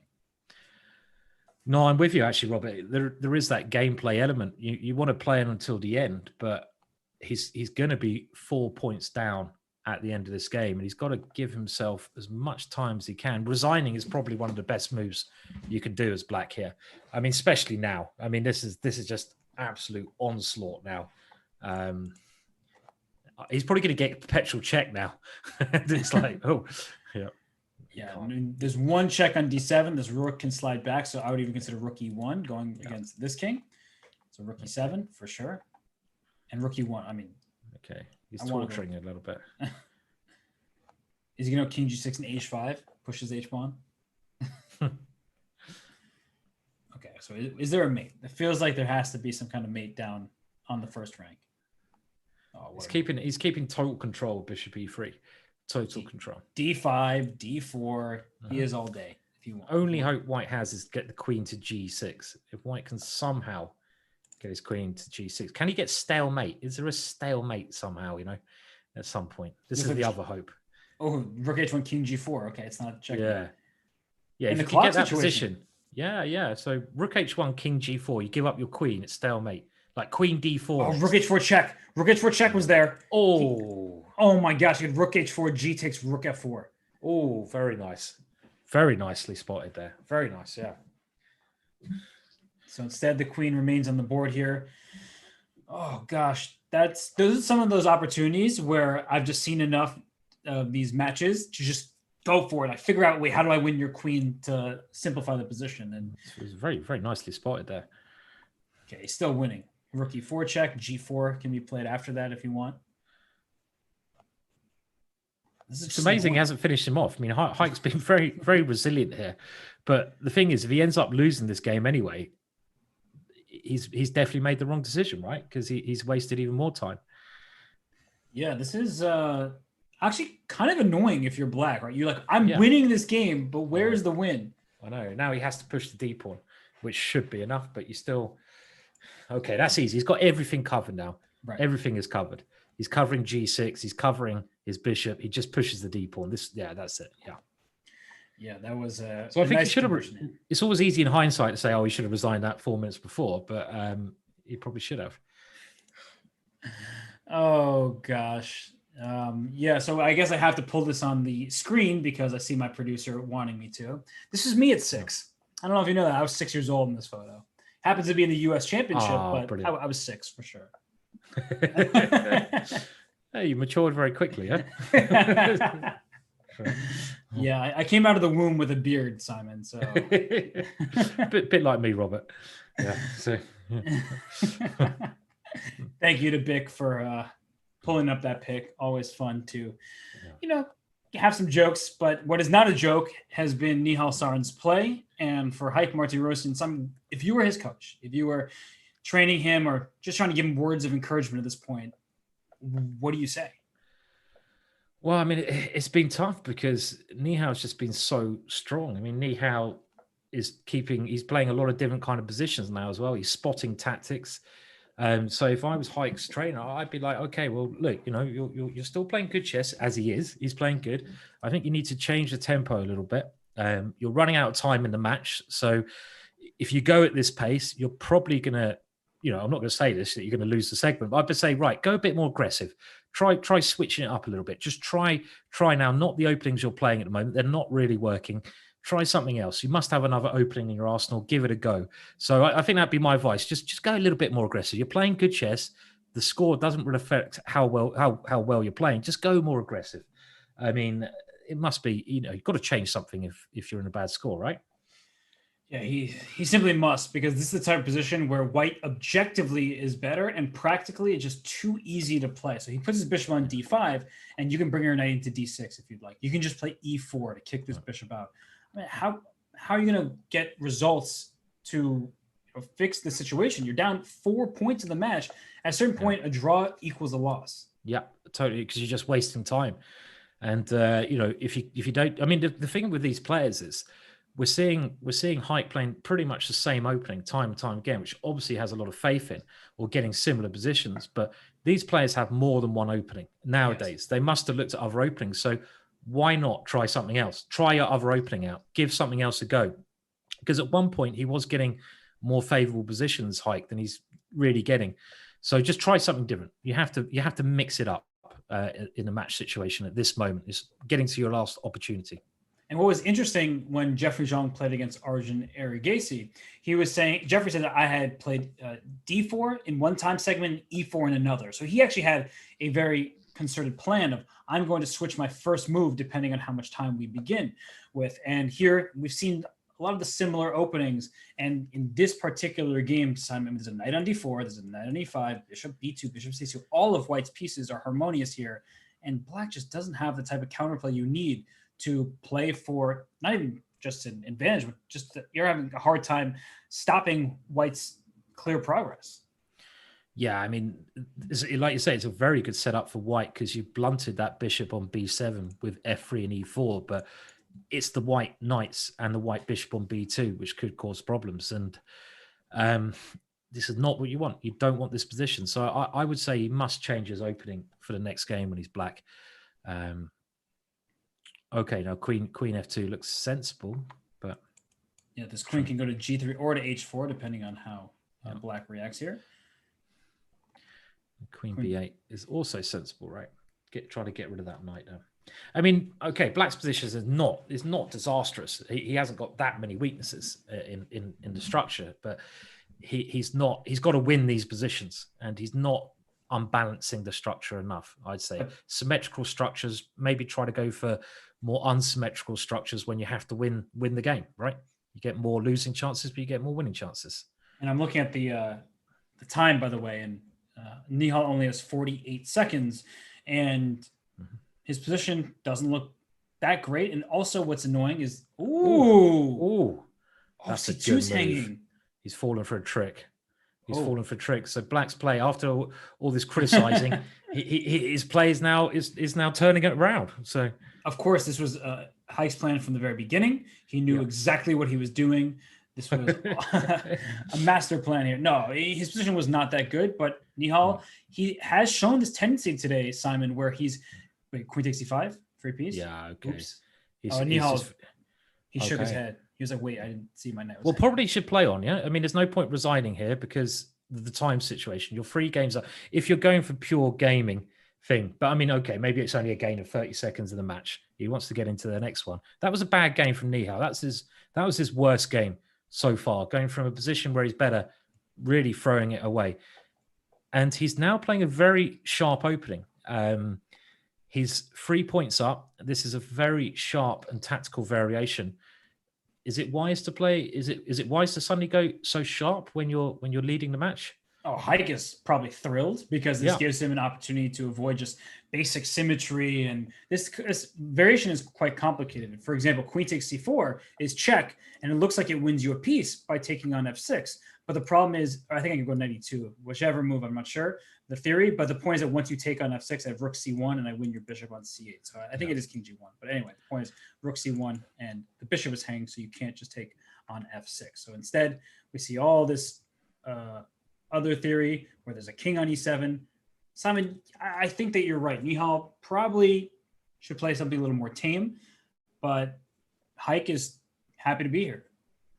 Yeah, I mean, this is the kind of opening, if you're trying to learn this at home, by the way, a word of warning, you can learn these kind of things, but you better make sure you have a good memory, really. I mean, I don't really like nowadays relying on my memory to play a game of chess, because if you play one bad move, you lose. There's other ways of playing.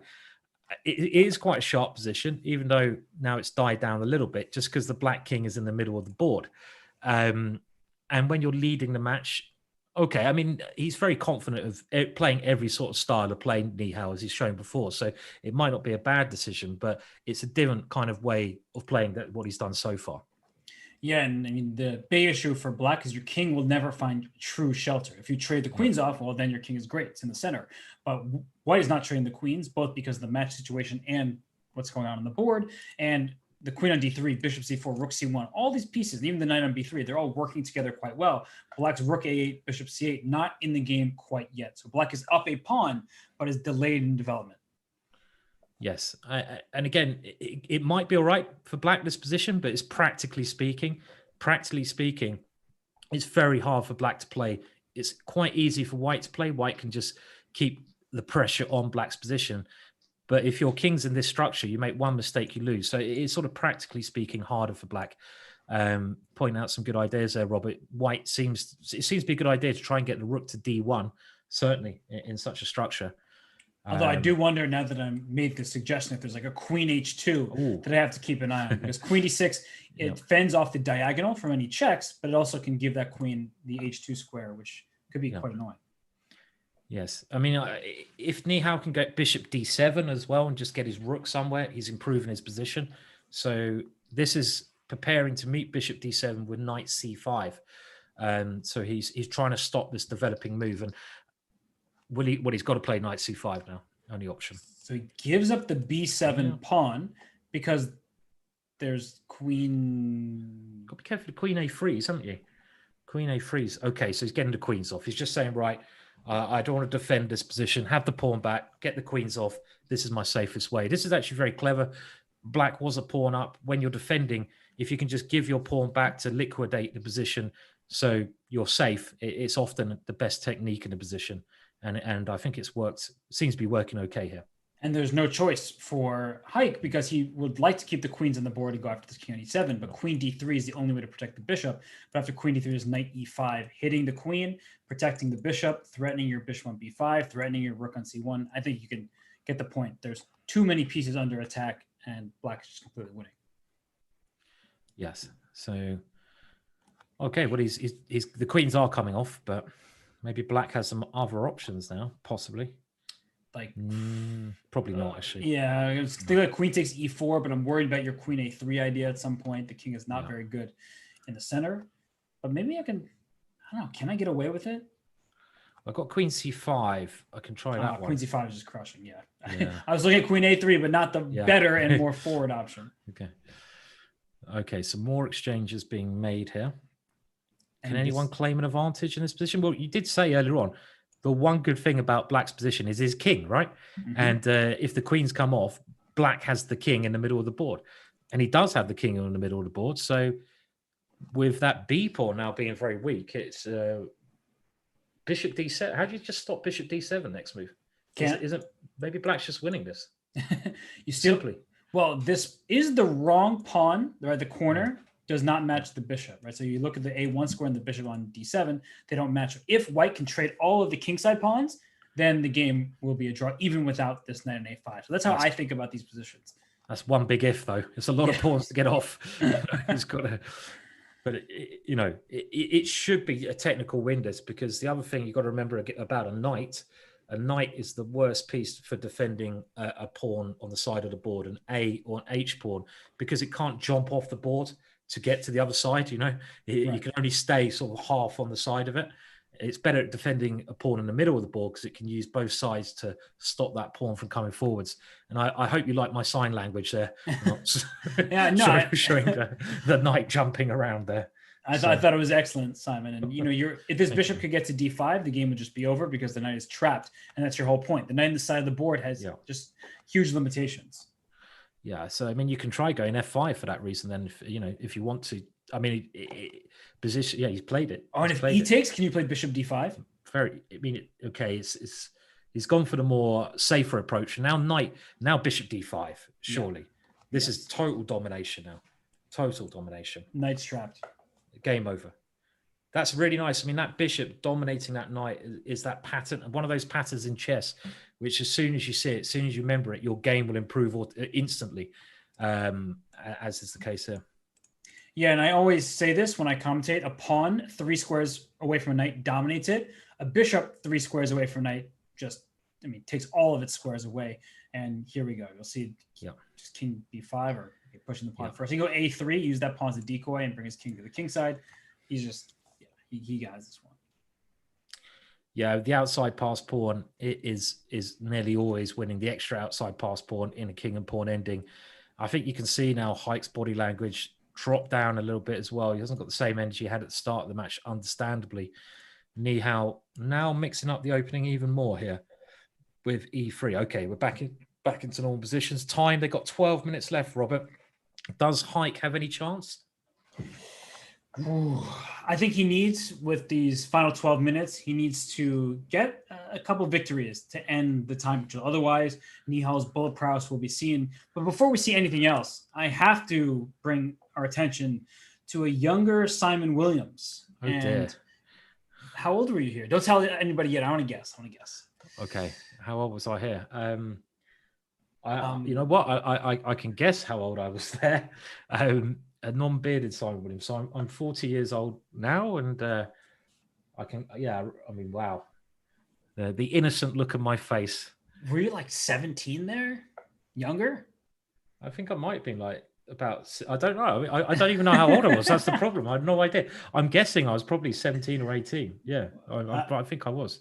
Well, we'll have to get confirmation of that. I have no idea where our producer pulled that photo from. No, I know. I'd like to know how old I was. I don't know. The years have been rough. So. I personally like the beard. I think it's a great look for you. So, babyface Simon from back in the day has nothing on, bearded. The bearded Simon. And well, Simon, we did say we didn't think that Haik should play this again. He is playing this line once more, and Nihal shouldn't be too fearful of what's to come in this game.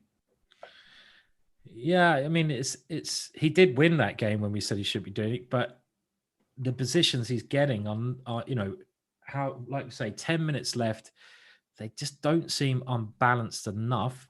The one good thing about this opening, I suppose, Black does keep all the pieces on the board for a long time, and that keeps a lot more tension than other openings where maybe they get exchanged off quickly.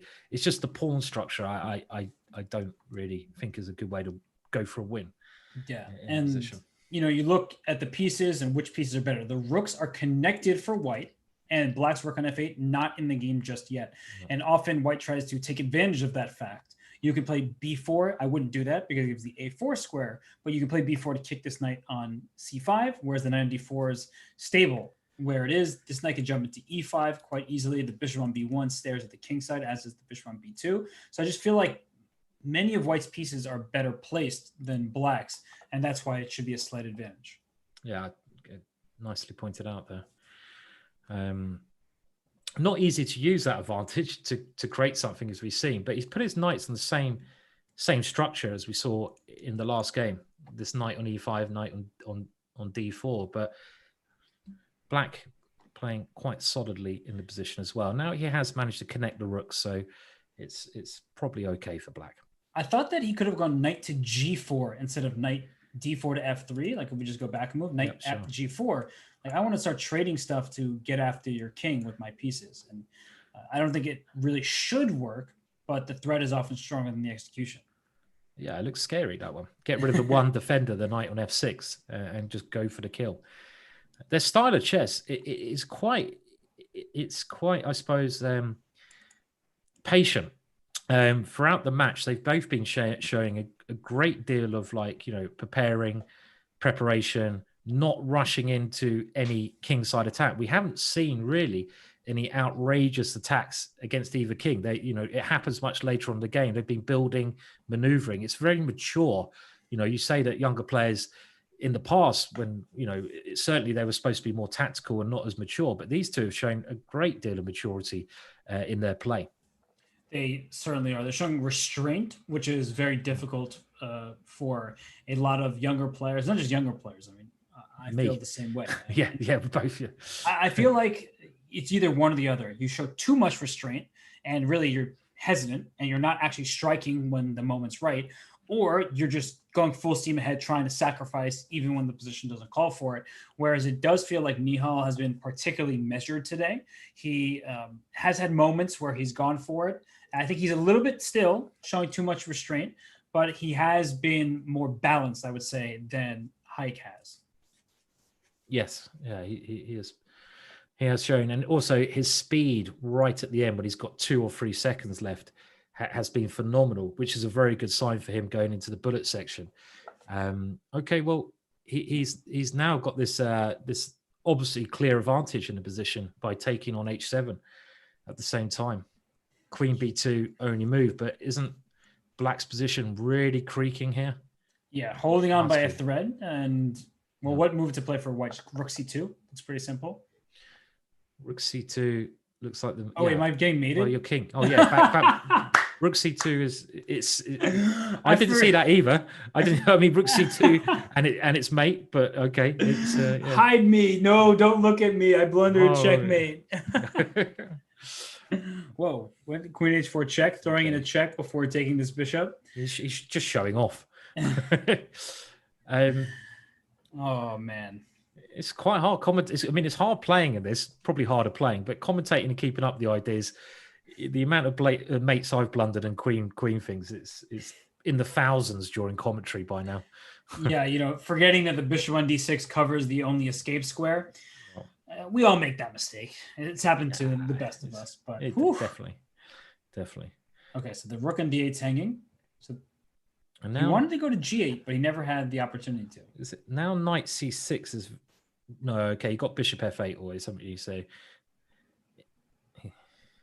Okay, so bishop f8 blocks, and is black trying to play e5 and win this b3 pawn and say, hey, my queenside pawns are too strong for you? It's really weird. It feels to me that black's play shouldn't work, but he's kind of making it work somehow. I mean, with putting your king back on its start square, your bishop next to it, is he going to try to put the rook in the corner and the queen? I mean, it shouldn't work, but he's keeping at least he's keeping that defensive position. But now this is clever, swinging the queen over to the other side of the board. It looks like a good idea. Yeah, both look at the time though. If Haik, well, if he loses this one, Haik, sorry, I think it's going to be too much. Yeah, and his king's on e7. That's not good. He's stopping knight f5, so he can play e5 if he wants to. King back to e8. So maybe, I feel like white should have something here. It just looks like a position where white should be better. So get your knight around to the light square. And I think also in this situation, white should be the one playing on, even if he's not better. Black is in more danger, so some check, just the king's safety. And queen g8, but the queen on b3 protects, very importantly, the f7 square. So maybe rook c1. Oh no, the rooks will come off then. So rook c1 now looks good. I'm a fan of that. In. b1, okay. Yeah. Look at the speed though they're going. This is where in the past Nihal has shone. Nihal has really shown that when it gets to that, and is he going to do it again? He's causing problems. He's causing a lot of problems. Rook d1. This is the pieces starting to coordinate. Yeah, queen d5 is possible. He goes rook d5, go queen d3, and rook d8 check. That's his new idea. I don't think queen d3 as well, and there's lots of ideas here. So rook a8 check, and king has g7, knight h7 check, king g7 still. So he gave himself some space, and maybe it's black with that pawn in b4 who can turn this one around. Very clever what black did there, getting the king to g7. I mean, that king was the one problem that black had, but now he's got queen d1. Is he going to be able to get it in, get some play? Queen e5, 2 seconds left. Bishop f6, and there's queen h1 mate. Can't stop it. He's got mate. Oh my Done it. Gosh. He's going to win it. What an important win that was. Whoa. Well done to Haik, right? Yeah, let's look at that really quickly because that was just something crazy there where it felt like Nihal was pushing. Do you know how old I was in that picture, by the way? We just got our producer telling us, unbelievable. You know that picture of me, which you just saw? Apparently I was 24. I thought I was 17. I was 24 years old. Yeah, so... no, you weren't. I think I might have been. I was quite baby-faced and fairly healthy chap. and then then it went pear-shaped. Wow. I guess with queen d1, there only was queen of b3 in that position to stop it, and white is up a pawn for the time being, but he goes forward thinking that he gets this check in, but it's only one check. After queen d1, he takes on e5 and loses the game, and I guess knight h2 is the only move to survive, but who's playing that with no time on your clocks? Let's get to the current game. I still can't believe that you were 24 there, Simon. I mean, I was a long, I mean, getting served in the bars was always a bit of a problem. That's why I had to grow the beard, just so I could get a beer. Well, that was an important win. I mean, this is the last game of this segment, and if Haik can get this one under his belt, then there's only 2 games in it in the bullet, which is really doable, right? Yeah, for sure. And these type of positions I like from white's point of view. Haik has a spatial edge with the white pieces. You can just play c4, claim some more space, and say, hey, man, what are you going to do with your knights? They're just not getting active for black. And d4, you can put your knight into d5. Please take me. I'll take with my e-pawn. I really would not like to have Nihal's position. Yeah, this is getting very close, this match, and very important last win. As you say, white's position to be preferred here. Knight G6. There's a lot of ways you can play this. You can either start throwing a rook just simply to A7. Maybe you can go rook D1. I mean, he's gone rook D1, centralizing. I don't like the choice of rook, though, because the E4 pawn is already defended. So I would have put the E rook on D1 and left my rook over on A1 in the open file. Yeah. Okay. White still must be better, though. White has this extra space he can push with, and that's a nice move. I like that G3, just stopping Black's knight, diving into the position. I just think this is a really important game, Robert, don't you? Because just from a psychological point of view, if Haik wins this, he's got 2 games in the bullet section. That is very doable. He's still doable, even if he doesn't win. But, it's going to throw Nihal off kilter a little bit when the break occurs as well. And I think the break actually would come at a perfect time for both players. If Nihal does lose this game, it will just give him time to take a breath, to relax, say, I've lost 2 games in a row. That's not good, but I still have a 2-game lead. And for Haik, although he would have what you would think of as the momentum, the play itself has been shaky at times. So he can get his mind ready for the bullet portion when really that's just anybody's chance, because the bullet is just hectic. It's chaos, and he is just as good of a chance. Well, I won't say that. Nihal is the better bullet player, but Haik is an amazing bullet player himself. Yeah. So I think Nihal's now going to try to go for, exchanges if he can, because White's pieces are better. But it's a space advantage, which is a problem for Black. Because the other thing is, if White ever plays B6 or C6, then White can just try to win that remaining pawn. His pawns are so near queening in endgame positions. Also, his knights are better, right, Robert? Because the knight on E3 has more potential. That knight on G6 is a really bad piece. Yes. It's not good. Nowhere to go with that knight. And it has to stay here to help protect the E5 pawn. So it's a defensive knight, and it can't jump anywhere forward. Look at this, knight D5, taking advantage of the extra space. And if I can move your knight away from F6, then I can play H5 and win your E5 pawn very directly. Yes. It's just, if you take on D5, I can even take with the E pawn. And now I have 3 of these pawns in the 5th rank pushing forward. I just wonder if he should try that in Queen F5 or something. Maybe he has to take the knight here. I don't see many other options. I can sense from your voice, you're like, I don't really want to do that, but I don't want to do it because, like you say, E takes, if you're not falling into some tactics, it's just going to be very strong. Queen F5 is the only thing to cause problems. Okay, he's gone rook takes. Rook takes controls the position, I guess, better. Yeah, and H5 still a threat. Knight getting kicked. The E5 pawn is under attack already. And he'll take with the queen on D5 and keep that queen stuck on C8. So maybe this was the better choice. I would have been too tempted to take with the pawn, though. And look at the time. 2 minutes versus 20 seconds. This has to be one. If Haik does not win this one, there's some kind of knight F4 at some point because you can't take it, but I guess it doesn't quite. Ooh, F6. That's a good move. Very necessary. Yeah. Now knight H4 has to be played.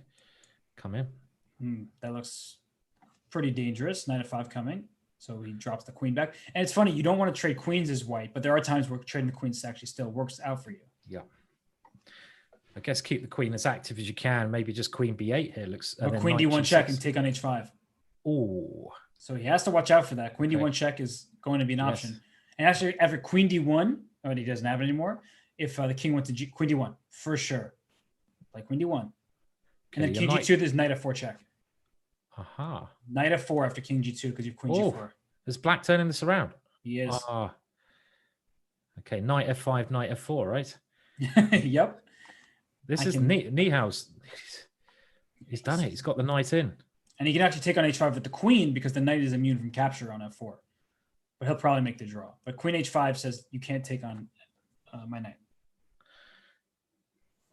The clock. The thing that I found with this is it's in that game. That was okay.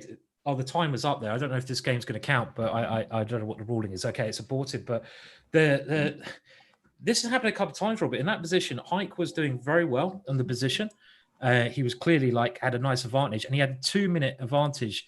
But then Nihal, this has been the thing. Nihal, when he's had seconds left, has played amazing. So the way it's going, his bullet section, I'd be a little bit scared if I was on Team Haik at the moment because he's already played bullet chess in a lot of these games and done well. It's true. And I mean, I'm looking at the clock, 2 minutes for Haik, 12 seconds for Nihal. And in this position, you want to flag your opponent, yes, but when you have the advantage and your opponent is nearing flagging territory, I mean, a move like Queen B8 objectively is probably better than Queen C7 because you're pinning the knight, but you just need to be as just difficult as possible. And credit to Nihal for great defense here, bringing the knight out, bringing the queen in, and he did everything right. You couldn't ask for more. He probably, if he had more time, could just go queen takes h5 and play for a win, or queen h3 and say, you can't take my knight without losing yours. But he did the smart thing with 6.9 seconds left. Yeah. Ooh.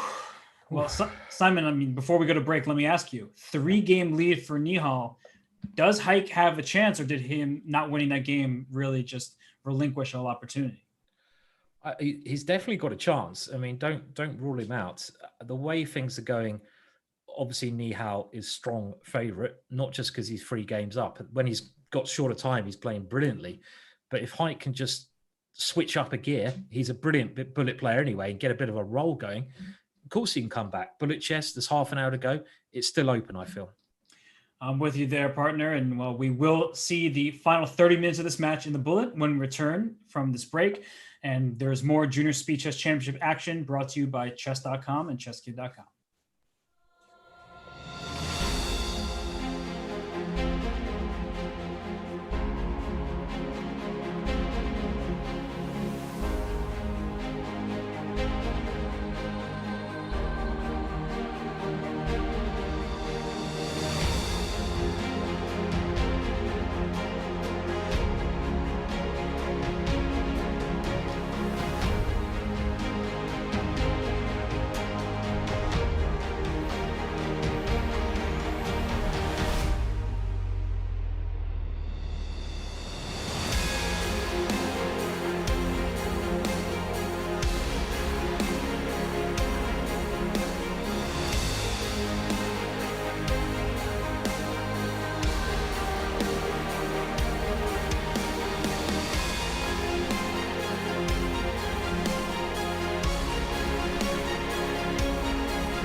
And we are getting set for the bullet portion of this Junior Speed Chess Championship match. And just because this match should be over pretty soon does not mean that the fun stops here at Chess.com.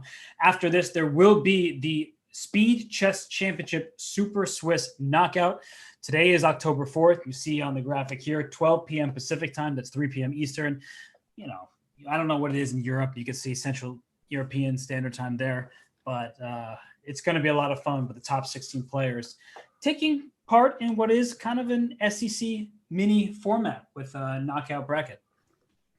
Yeah, loads of good chess today. As always on Chess.com. And this is the exciting segment, right, Robert? I mean, they're ready to roll pretty much. And can he do it? Can he come back? Nihal been playing so well now, but it's the 1 minute segment. You can win a load of games quickly, right? You certainly can. And Nihal he's such a great bullet player. Haik is as well. But throughout the match, we've seen Nihal play the better chess between the two. But bullet is just anybody's game. It's hectic. There are so many blunders that will be made, but there also will be some very good moves, especially with that 1 second increment. Yes, so it's half an hour, 1 minute plus one, and they are off. So they've got to speed up, both of them now. Looks like they're going to repeat the same opening with B6, right? Surprise, surprise, Simon. Yeah, I know. And, this has actually, I mean, we say that Haik should have changed this, but he's won the last 2 games he's had in this, even though his positions haven't really been that impressive. So he needs to start strong, I think. If he gets a win in the first game or 2, he can start the roll going, and that's his chance. It's 3 points in it. The games go quickly. Whoa. Was there a tactic just missed here? Bishop e4. What about bishop takes h7, queen d3, queen takes d7? We talked about this earlier. Yeah. I mean, that looks like it wins the pawn, right? So he missed that tactic. Okay. But it is interesting because Nihal played knight e5 rather than knight g5. So he's the one who switched the variation first. And maybe he has done a bit of prep here because this position is looking a little bit shady, isn't it, for black? I don't know. A little bit. No, it certainly is. Because bishop h4. Bishop h4. Oh my gosh, that's a cruncher. Oh, that's just killing. That is absolutely killing because you got. It's just that is just a killer. That's game over. I think game over. It must be. Yeah. Rook d6 now. You can put more pressure on this knight. Yeah. You can just put queen f3. Yeah, I think there's rook b6 here. The only way to defend, but this is not the configuration of pieces you want from black's point. This is horrible, right? I mean, you've nearly got rook d7s, but you don't need to go that far in this position. But I mean, black's pieces are all over the place here. Wait, queen g4, rook d7. You're right. Yeah, you have got rook d7 coming. Oof. I mean, also just knight g3 to f5 is a simple way to do. But put the rook on d7, win the piece, game over. Boom. Bad start there for Haik. Bad start. Do you see Nihal's rating, by the way? 32.94. Wow. Is that even a real number? I don't know. I mean, that's stupidly high. What kind of rating is that? I mean, come on, man. Oh my gosh. Oh, I didn't realize it was that high. I mean, okay, sorry, Haik.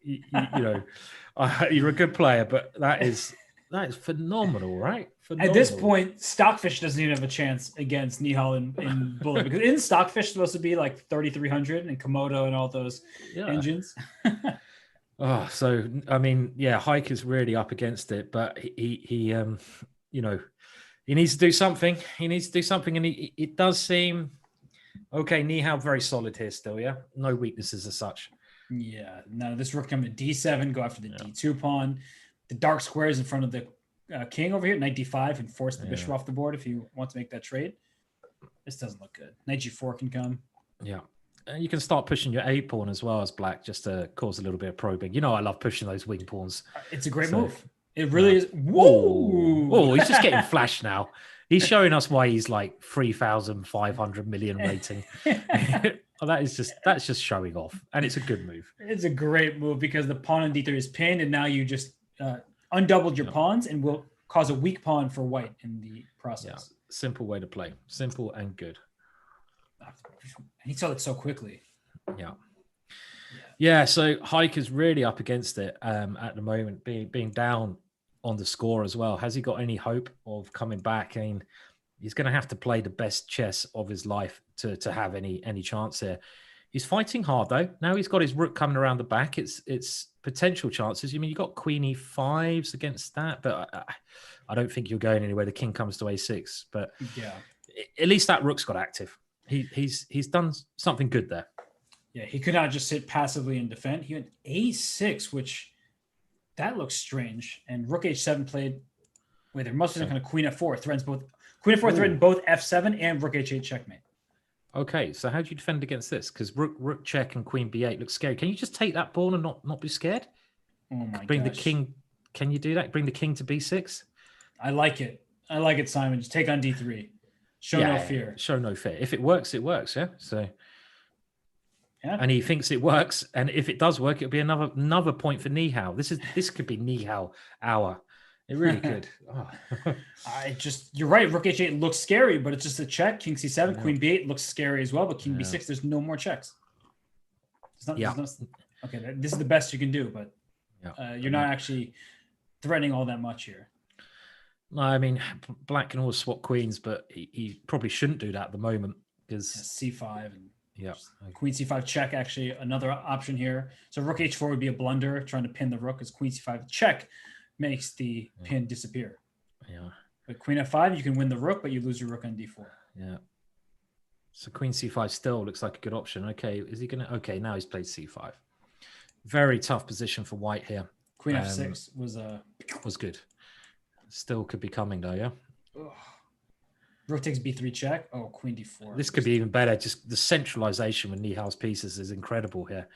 I mean, they're just dominating the board, and 2 seconds to Haik as well. It's another one. It's another point. I don't see Haik coming back from this now. Nihal's just playing too well at the moment. He's got to change this opening. Don't play this opening, Haik. Wheel out the Dutch. Why aren't you playing the Dutch? And Simon, I'm surprised, but Nihal isn't even the top bullet player on the site. Really? I guess I should never be surprised when Hikaru is at the top of things. But Hikaru, Firouzja, Grishuk, didn't expect that. Yep. And then that's Andreykin, Fair Chess on YouTube. And then finally Nihal. Okay, so top 5 in the world is still pretty handy, isn't it? Yeah. only top 5. What an underachiever. Nah, yeah, he's got time. He's still got a couple of years on his side. He also still has a couple of games on his side because if he keeps winning, he'll surpass Andreykin in 4th. I mean, again, the opening, Robert, here has just gone Nihal's way, right? I mean, he's won a pawn. He's got hold of e5. Black's getting a bit desperate with some rook swinger. I think that rook f6 it seems more desperation than anything else. And I think it's too late now. But he can't play this opening anymore. He just can't. No. And I mean, this rook h6 is just, there's knight on f3, bishop on g3. You're not attacking anything. But this was already, way past the point of return because the opening has not gone his way all match. And we've said this time and time again. So for Nihal, getting comfortable, bullets his specialty, in addition to being an amazing blitz player, nothing that Haik can do.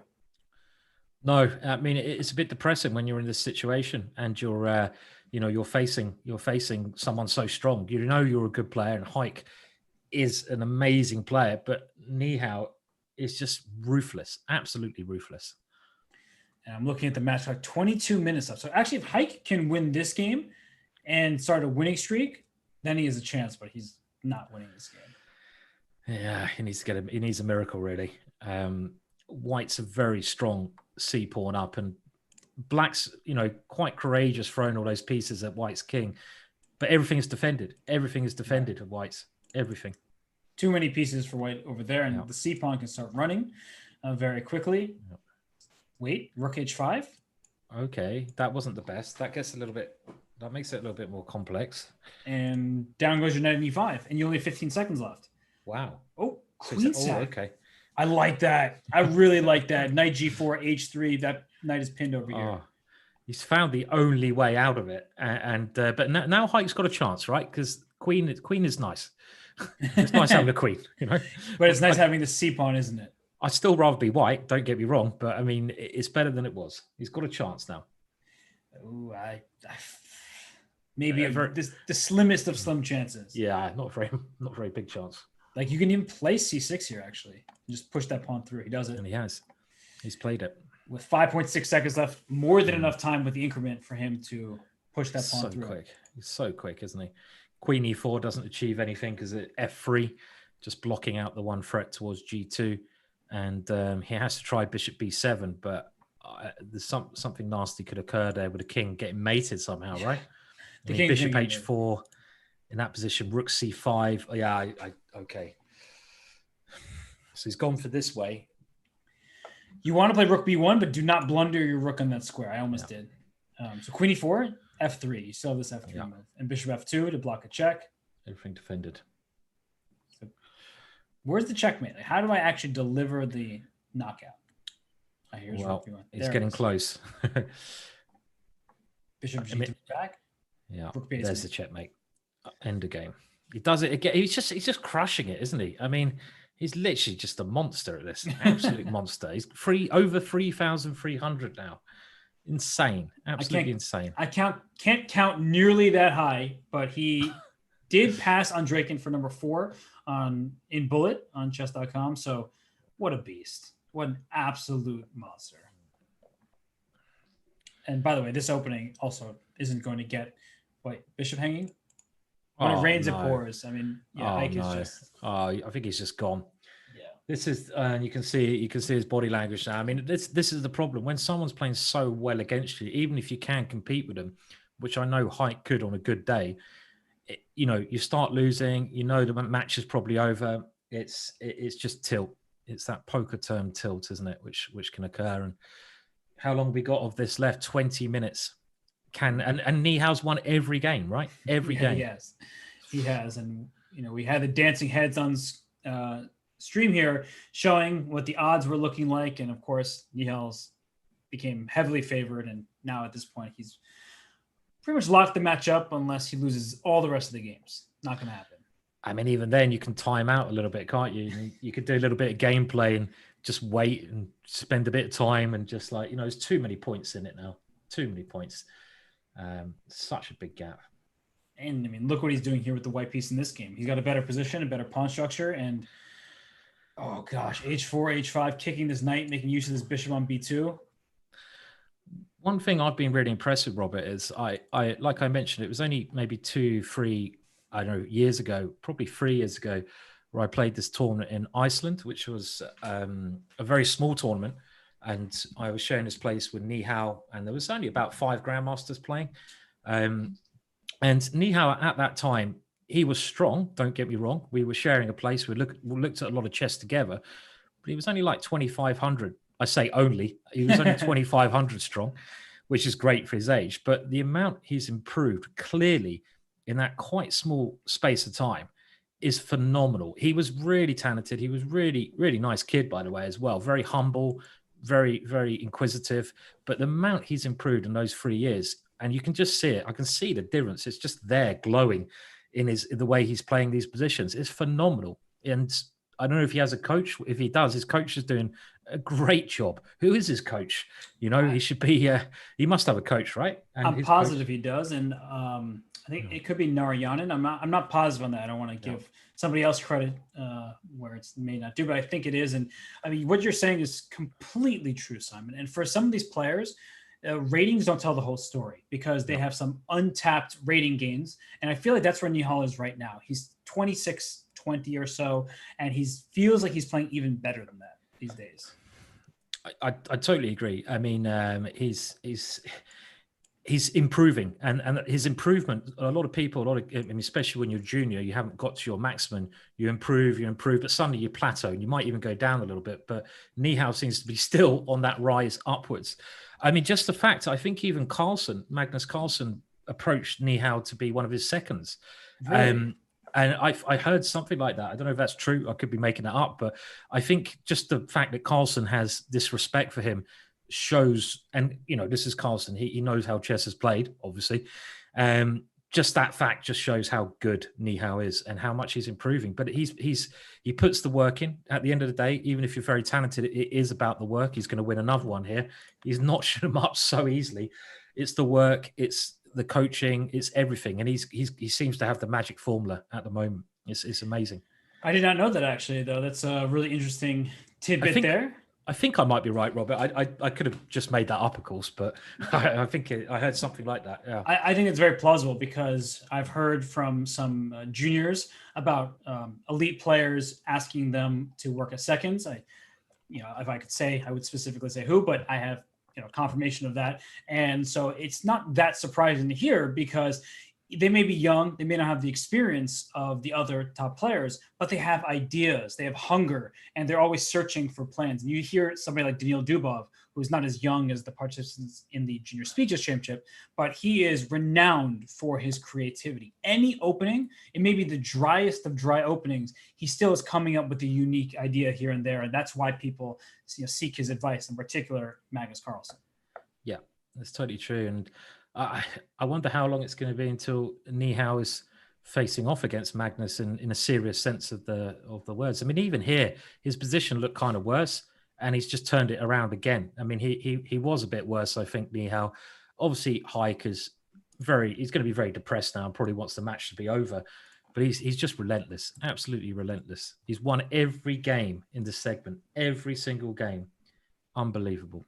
Wow, and there's no wonder now why Nihal was the prohibitive favorite to win the Junior Speed Chess Championship. Not only is he an amazing blitz player, but he is an otherworldly talent in bullet. So no matter who he will face in the finals, whether it's Jeffrey Zhang or Alexei Sarin, they have their work clearly cut out for them. And if I am Jeffrey, if I'm Alexei, what I'm doing is playing a lot of bullet in the near future to get myself ready. Yeah. I mean, that's the thing. You're going to be up against it in the bullet section against Nihal. There's no doubt about that. And the other segments as well, by the looks of it, not just the bullet.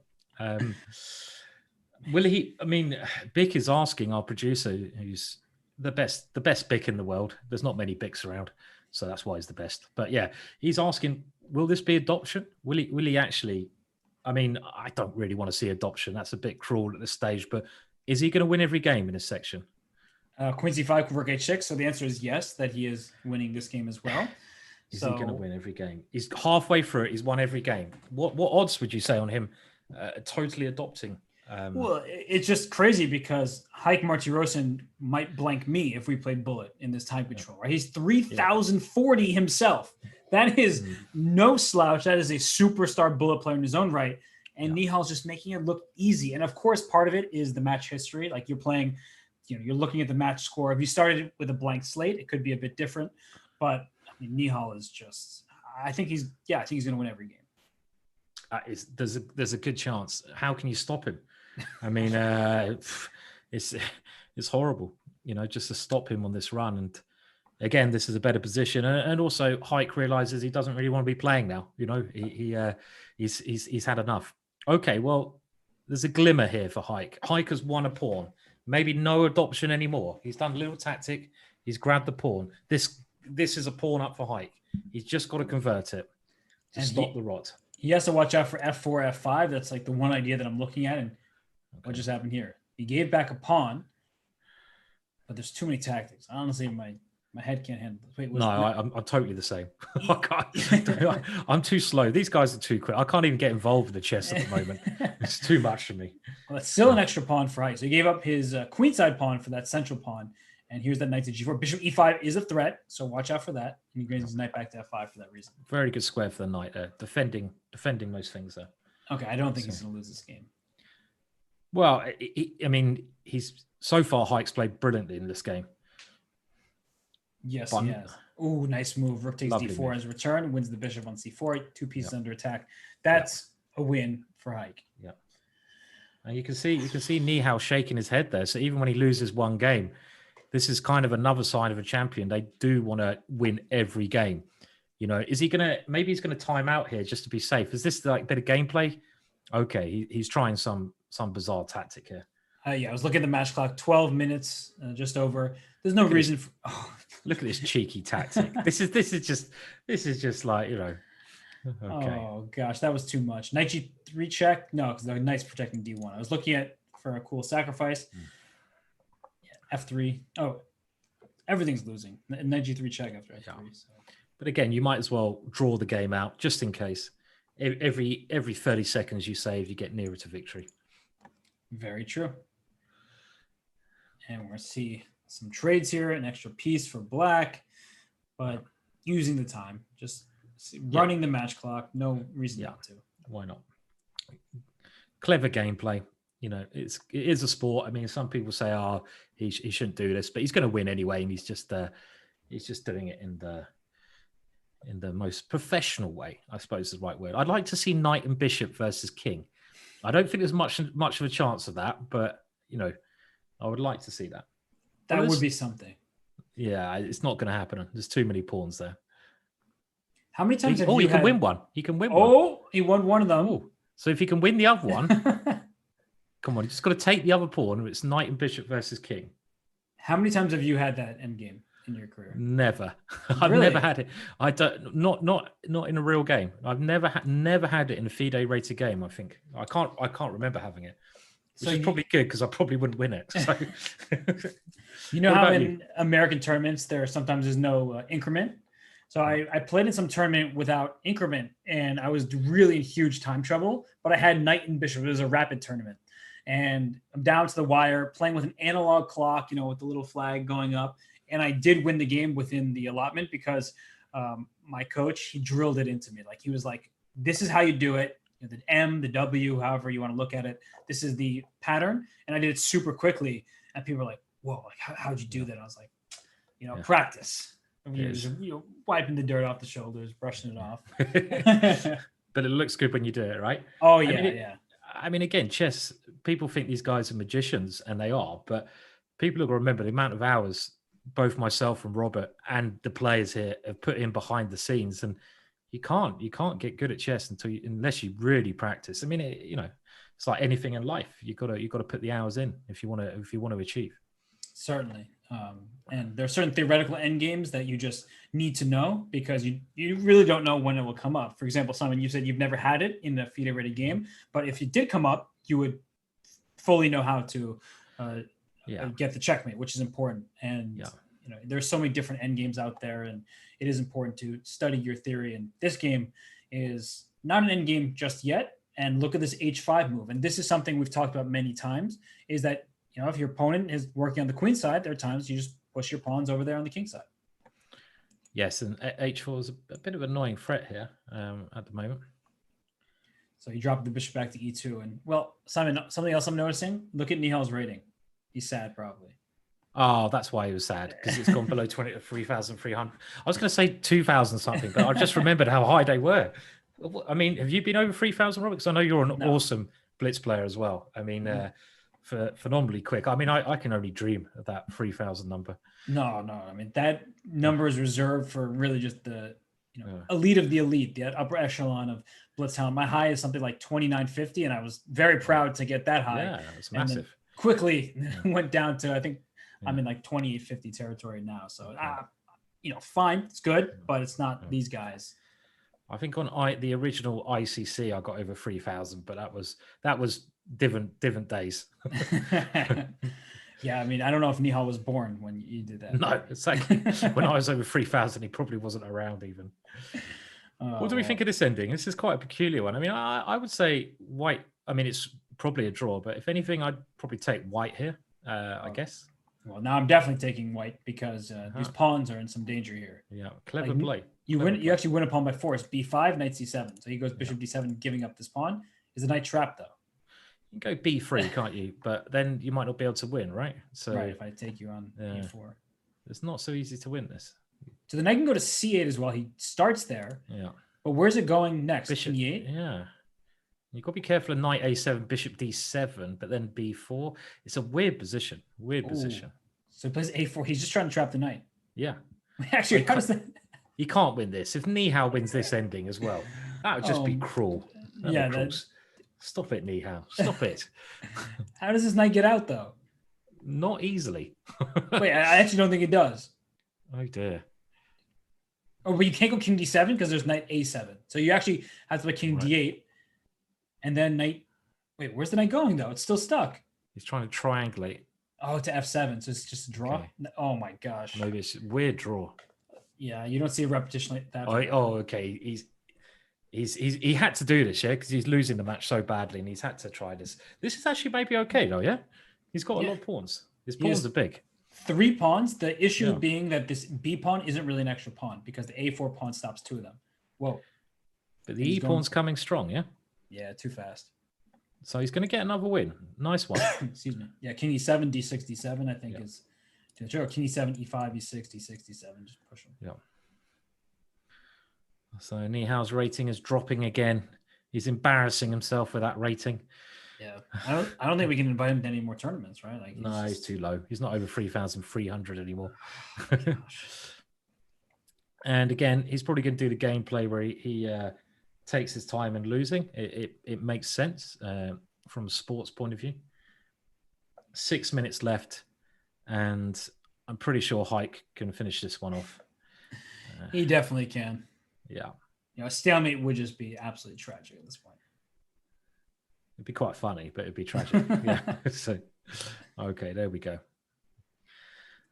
Okay, but so nice to see him win a couple of games. I think adoption would have been very unfair to such a great player as Haik. And okay, I like this. He's changed his opening back to this bit more exciting semi-Slav. I like to see, can you castle queenside? No, he's playing this positional line. I want to see that more fun castling queenside.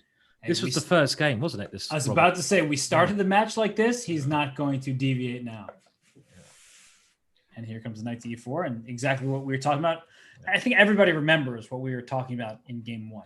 You know, of course, everyone's got amazing memories.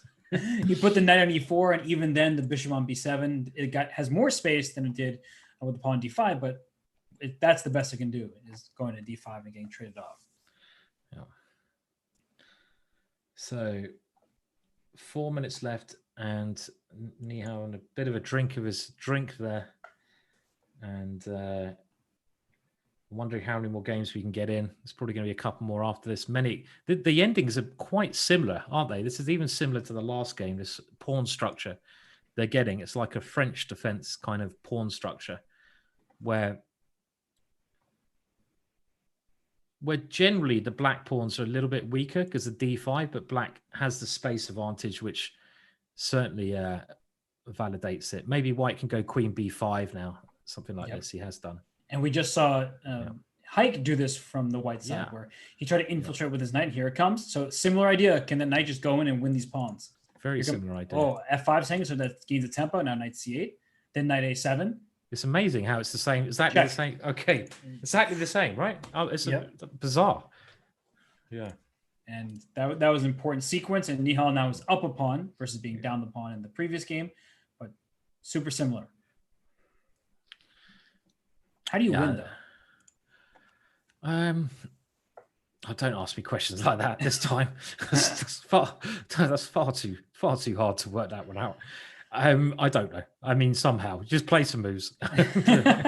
Yeah, I agree with Simon. Just play some moves, and then the win will be there. But maybe you bring your king to b5 or something like this. I don't know. Try, and that's what he's trying to do. Yeah. The point we're getting at is that this d4 pawn is the extra pawn, but it can't really move anywhere since the knight on f6 covers the square, if I can draw my arrows correctly. And if you ever play d5, my king can just come to c5, and I'm going to win that pawn. And at the very least, white can't push from there. Yeah, it's certainly not easy to convert this one. Yeah, this looks honestly just like it might be a draw. Whoa. Well, that's an interesting way to draw, basically. I mean, you assume the king and pawn end is winning, but there's no way the white king can enter into the position here. Certainly cannot. Not from anywhere. Is he going to take on e4 and just gamble a bit? No, okay. Yeah, this is a funny one. You don't see this very often. No. But dead draw. The white king can't get in anywhere. It's quite funny that black offered a draw. Okay, now they got it by repetition. So 2 minutes 24 left. This could be the last game. Most likely there's going to be 2 more. And we know who the winner is going to be, Nihal. I think we're going to try to get an interview afterwards I believe. So it'd be excellent to hear the thoughts of the players. If it is both players or just Nihal, I'm not sure of. But I want to hear what Nihal's magic is of improving so much. What is his magic formula? Yeah, he just was a very different player out of the gates than he was against Smirnov. Smirnov really came out swinging, was up several points in the longest time control. But today, Nihal was the one who jumped out to the early lead. He lost that lead, but he still was much better at the start. Yeah. And this is much better for Haik, by the way, with the bishop pair, in particular, is bishop on b2. Whoa. Ooh, little cheeky tactic there. Yeah, he stole a pawn and should get the what's tactical sequence where rooks are being captured for minor pieces. I've just lost track here.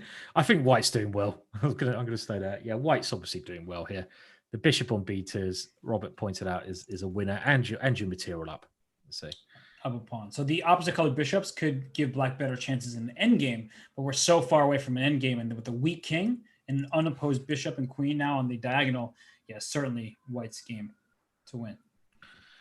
This is probably going to be the last game because there's only 45 seconds left now. So we're assuming this is the last game. Brilliant display today by Nihal.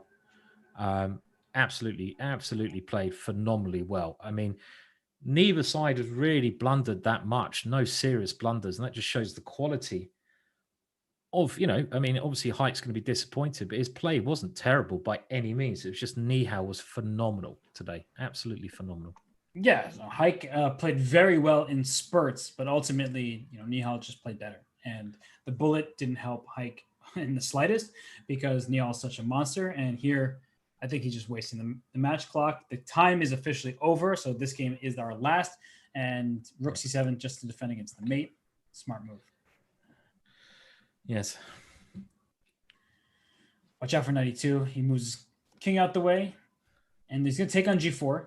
Oh, Rook c2. Oh, my gosh. Just nothing for Haik today is working. When it rains, it pours, right?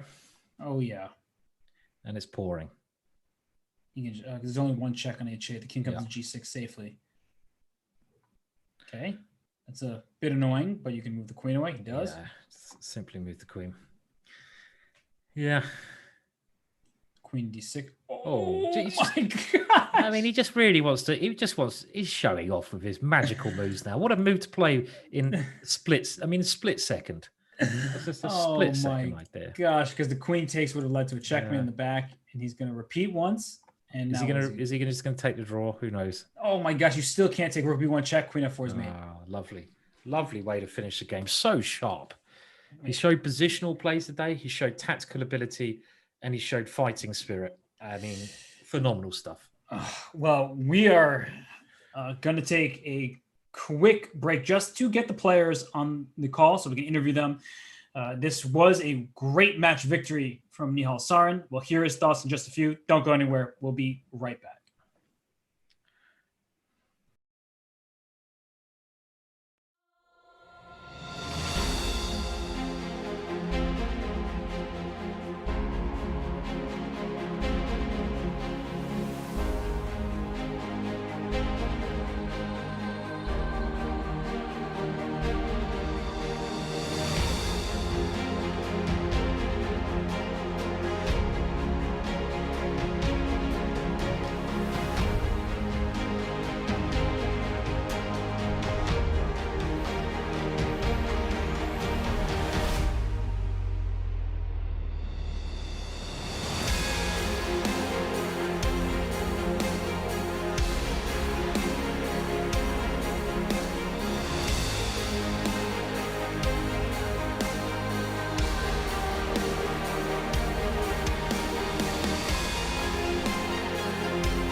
And we are joined by a finalist in the Junior Speed Chess Championship. Nihal, huge congratulations on an epic win.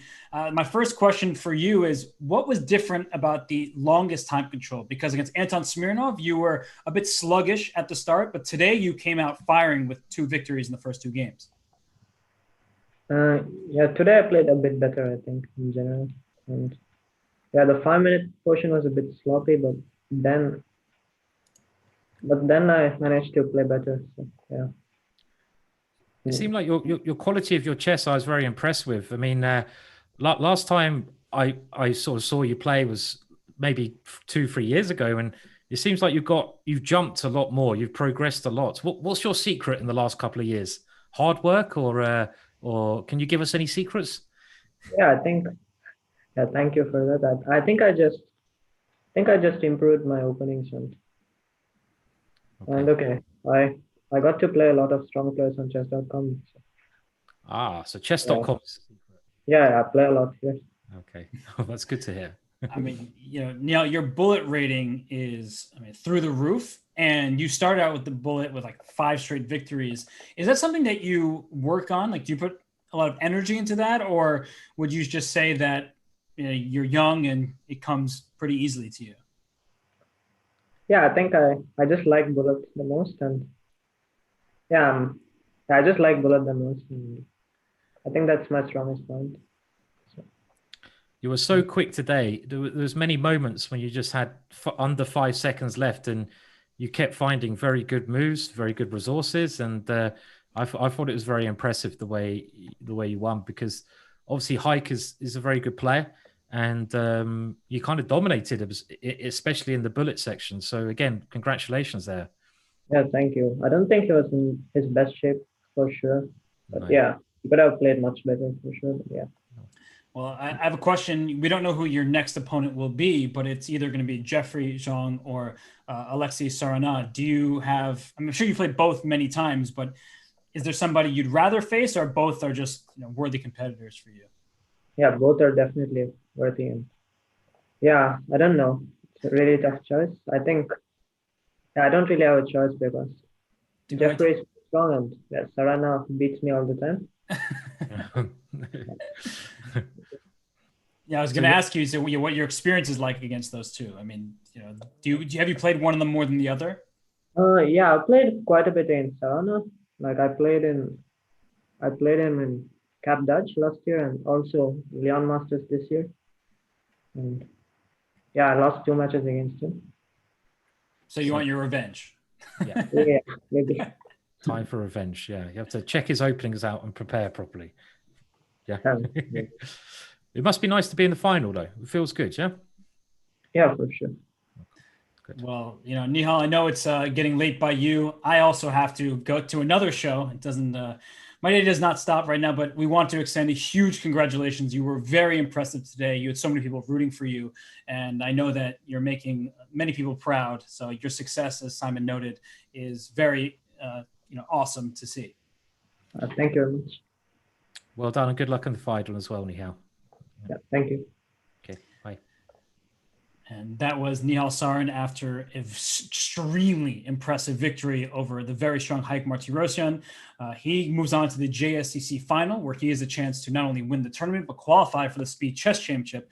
Up next on the twitch.tv/chess channel is the Speed Chess Super Swiss, commentated by 1 Grandmaster Maurice Ashley, and 2, a guy you may be familiar with. I'll be doing the commentary for that as well. So Simon, it's been an absolute pleasure. Do you have any kind of final thoughts about the match we just saw and maybe going forward in the JSCC? Well, it's been a very exciting match. I mean, I think Nihal just showed some amazing ability there. Extremely impressive. I mean, before the match, I thought it'd be very close. Obviously, Haik wasn't at his best standard today, but that's not taking anything away from Nihal. And he's going to be really tough to defeat in the final. I would like to say it's been a pleasure, obviously, working with you, Robert, and a bit of a pleasure working with Bick. It's a massive pleasure. Thank you to everyone else who's been obviously tuning into the chat everywhere. And Robert, you've got a busy day today, so good luck for the next event. Thank you so much, Simon. I mean, it's been, I guess, a couple years since we'd commentated together, but I hope it's much sooner than that the next time, because it really was a blast for me. And of course, our audience makes it that much better. The viewers who, are just bring such positivity and such a love for the game of chess. We appreciate that. So everybody stay safe. Enjoy more chess. Just go over you're going to get rated. So you're going to go over there right now, but there's more chess to be had with some superstar players for the Speed Chess Super Swiss. For now, I'm going to sign off, eat the quickest of quick lunches, and then commentate some more. So see you soon, everybody.